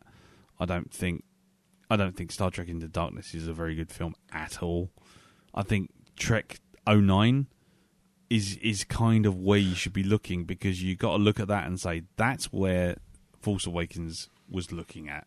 Well, he used Star Trek. He got Star Trek to get Star Wars. He used it as a stepping stone to get on there.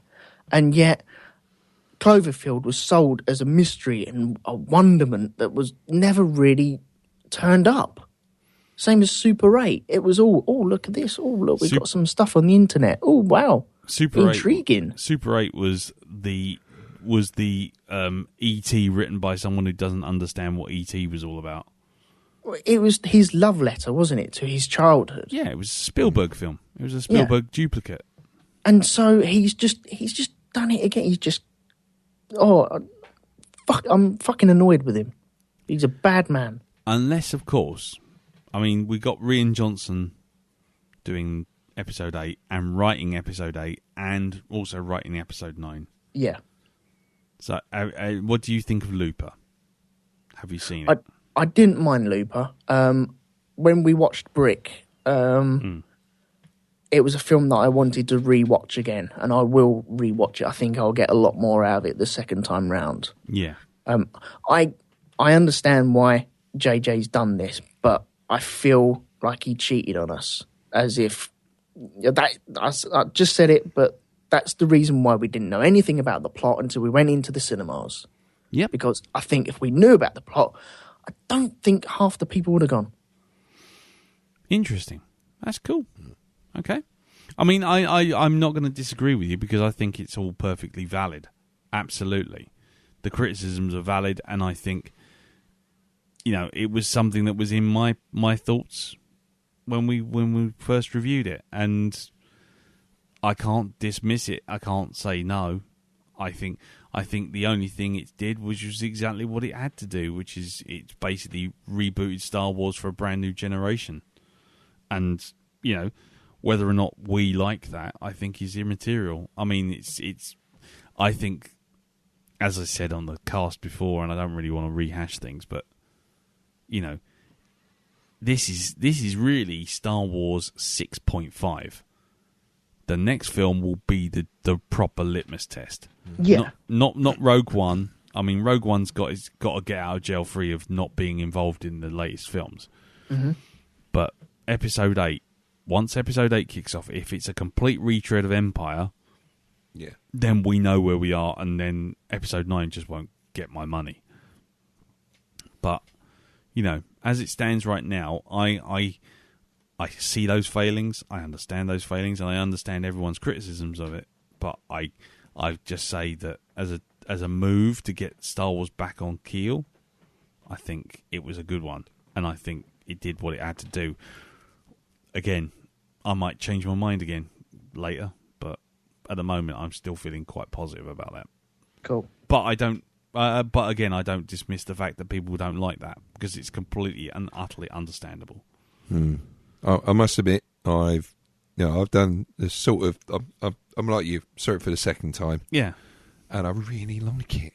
I really like the film. I've moved past the whole, it's a rehash part. It's like, well, yeah, there is that.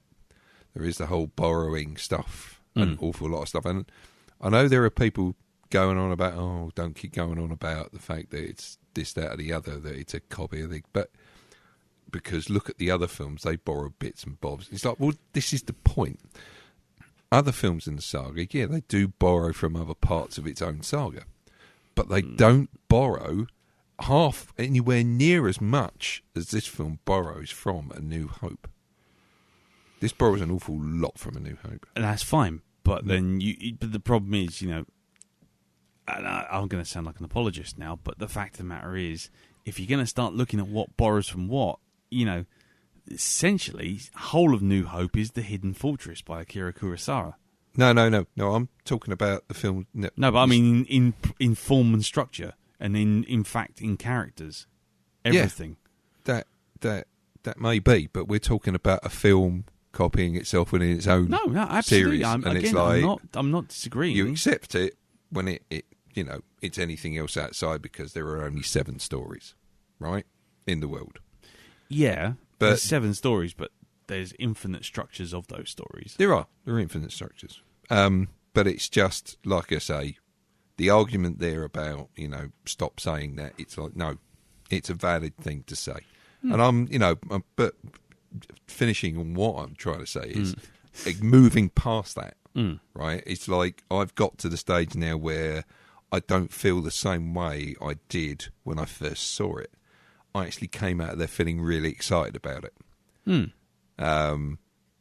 So, yeah, my view on the film has changed. My view on the bad guy has totally done a 180, because I now, watching those scenes with him in it more carefully and seeing what goes on and what he's gone through, and, where he's the point what he is at the start of that film. The guy's a badass. He's not a whiny Jedi. Right, this is it. He's something completely different, right? I mean, there is one particular thing he does the very first time he's on camera you don't see any other Force user do. No. Right? And he does it, has a conversation, does some other stuff, and that thing is still going on. It's still there. And it's like, you never saw Vader do that. No. They reflected stuff. Yeah, this is it. Well, actually, Vader caught laser bolts in his hand in Empire. Yeah, but he never did that. No, that's true.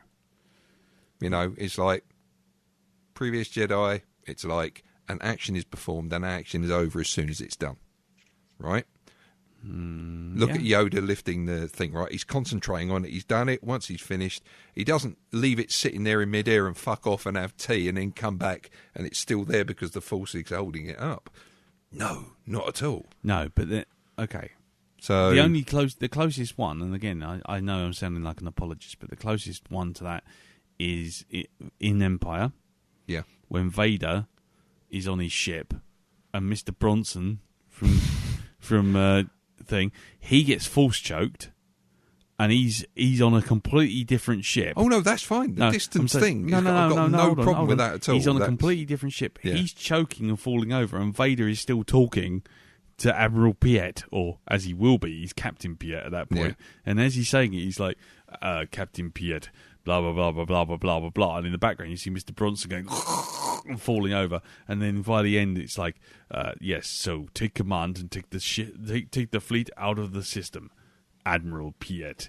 It's like he's upgraded him in the middle of the conversation while fucking Bronson's gone down for a Burton in the background. Like I say, this is all a plus point for the bad guy. Him listening to his conversations again he has with certain characters that I thought were slapping him down, and then you realise, actually, it's a completely the opposite way. Yes. Whereas I thought they didn't have respect for him, that's not the case at all. No. And you realise he's a lot deadlier than I first gave him credit for. You know, he's a harder man. So, yeah. For me, I'm actually satisfied with this film. Cool. And looking forward to episode 8. Yeah, like you say, though, as long as they don't do Empire Strikes Back. But this is the thing. J.J. Abrams is not doing the next one. And to go over what Elton has said, and totally agreeing with you, Elton, about him as a filmmaker, his MO seems to be, let's copy stuff. Let's just put it... Let's not innovate. Let's play safe. Imitate. Yeah. So, and he's done that with Star Trek. He started off so very well with him with that, as far as I'm concerned. Yeah, anyway. the first one I thought was superb. Exactly. It's I like, still think it's great. Let's break away from the tropes. Let's do something a bit different with it. You know. Yes. I think that was more to do with the writing than it was to do with him. Yeah. Though. Yeah. Let's clear all that fucking continuity shit away that nobody's really taking notice of anyway, and let's try and create some. Yeah. But then, of course, Star Trek Into Darkness. Yeah, but then we got the infamous Lindelof in on that one, didn't we? Yeah. For a rewrite, aka I'm just gonna rip off fucking Wrath of Khan and just call it my own. What a dick. Yep. Anyway. And in that conversation I had with him, he didn't listen to me. I told him, do it this way, and he just said, yeah, all right, Dale, whatever. I said, Dame, listen to me, buddy. You don't want to be doing this. Yeah. Anyway. Well, that's the end of that, I think, isn't it? Yeah. I think we've hit the 3-hour 21 mark. Shit a brick. Yes, and I haven't even mixed that fucking intro yet. So, yes, if you're still listening to this, thank you so much for listening. And I'm very sorry for those of you who did send in feedback. As I said to you on the Facebook group, if we had the time, we would definitely have read it out and played some of it. But as it stands right now, we just simply haven't got the time to do that because it is now, it's 1:15 in the morning. So, yes, apologies for that. And if I'll have a look at the feedback and listen to it, and if there's any that we can actually fit and slot into the forthcoming episodes, I'll do that. Right. So, let's get back on the track. Next week, we're not in. We're not here. One week down, one week missed. 1 week down, 1 week missed. Yeah, we will not be back for the 12th because Darren is off gallivanting around the lakes. Which should be the lakes, but it will most probably be the oceans from what I've seen on the news. Yeah. You're going up there with David Cameron to just walk around puddles. I could be holidaying in Drax's underwater base. Nice. Yeah. So, or is it Drax, or is it Stormberg? Stormberg's underwater base. But anyway, so we won't be here for the 12th. We will be returning to our regular transmissions once Jim's healthy. Darren's come back with his wellies full of water. With the first of the Selfish Medcalf month. Or the 4 weeks of Selfish Medcalf. Now, you see, I get the feeling that a lot of people listen to me on the cast and go, miserable cunt. He doesn't like anything. He hates everything. How do you mean get the impression? Well, it's like this is an uncertain thing. It is for me. While I'm sitting there on my spaceship and just cutting pieces of ship up, and you don't see the Black Dog feed that I've got on the dark web. Yeah. This is it. Tor.com/Black Dog Podcast has fuck Lee Medcalf posted everywhere. Yeah, pretty much. Anyway, so I thought I'm going to do 4 movies that I enjoy. And you know what? Fuck everyone. I'm going to do those 4 movies. In fact, I wanted to do a whole heap more. So we're not going to get any shit movies, unless, of course, you don't like them. But they're not being picked to be deliberately shit. Let's put it that way. So the first of our 4 weeks of Selfish Medcalf is Blazing Saddles. A tricky and troublesome film to review. Especially for people like us. White reviewers. So, What do you mean? well, there are certain words we can't say. Like what? Sorry, I just plugged my phone in. Oh, that was just perfect. Hold on. Our headphones have fallen out now. This is just... Oh, I've broken it all. It's all gone wrong. Don't say anything funny, Elton. There you go. We're back. Not likely. Yeah. So, yes. It's going to be an interesting podcast. No, you'll be fine. It's a great movie. It's a film I've always enjoyed. It's probably one of the most progressive movies of its time, given all the blaxploitation movies that were going around at the time. The fact that it actually takes Cleveland Little and just puts him front and center, addresses the issue of his race right up front and becomes the backbone of the entire film, I think is superbly done. I think it's a really good film, really clever, it's very satirical, and endlessly quotable. Even if it's inappropriately quotable, if people have not seen the film. If you see the film and you know why you're doing it, some of the quotes make a lot more sense and don't get you beaten up or accused of being a racist.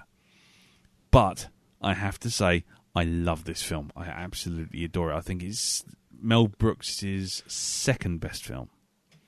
His first being Young Frankenstein, which I think is an adorable film. I love it, but we've already done it, so I can't put it on the list. Nope. So, if you want to send in any feedback for Blazing Saddles, sorry, I haven't asked you guys what you thought of it. What, Blazing Saddles? Yeah. Oh, yeah, I love it. Elton? Never seen it. This is going to be very interesting. I will say one thing. Mm-hmm. The rating doesn't necessarily give away the fact that you should not watch this with your children in the room. No. I know what is said at some points, but I've never seen it. It's not just the dropping. I know what the sheriff is. It's dang nabbit. No, I said the sheriff is a anyway. Dang. No, it's not just that. Trust me, it's not just that. Okay. It's like I say, it's an interesting film. Just maybe I'll watch it on my own. It's not the most coming from the 21st century sensibilities, looking back on it without the sense, lacking any sense of irony, or in the millennial world that we live in now, where people can be offended by everything and not look below the surface. This can be a very offensive film.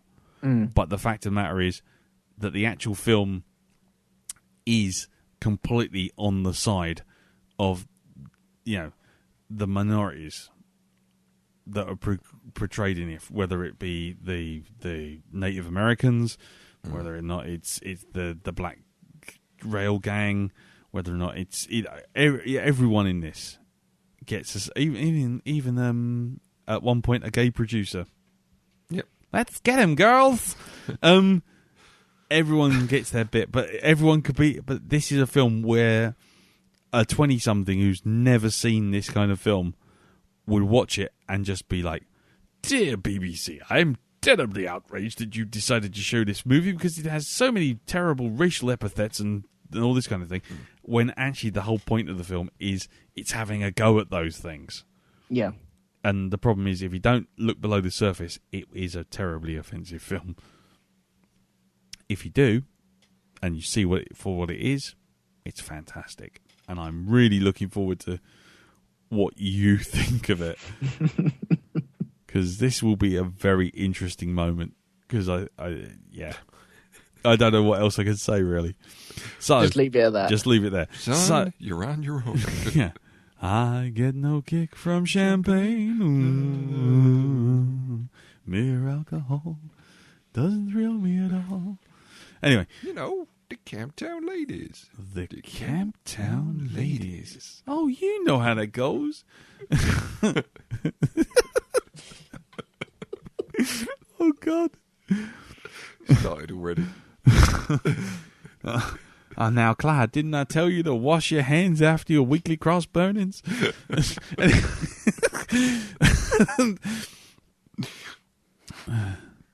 Anyway, if you would like to send any feedback in for Blazing Saddles, please send it in to blackdog@geekplanetonline.com. You can also post it up on the Facebook group, which is facebook.com/groups/the Black Dog Podcast. Or, yeah, that's about it, really. I was just going to say, you could PM me, but it's a bit pointless.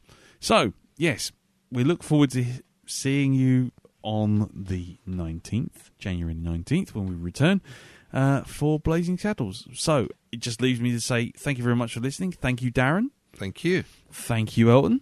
No worries. And get well soon, Jim and Mr. Al. We're looking for you now, you poisonous bastard.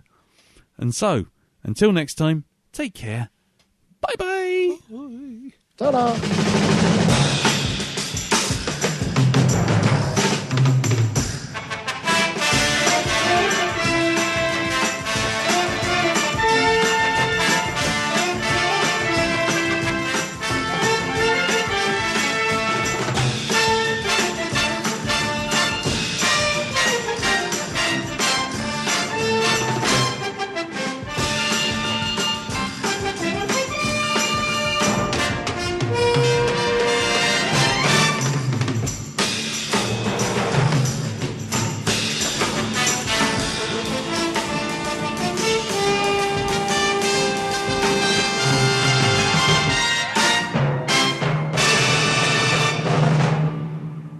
Get out of the booth, Jack. No, I like it in here.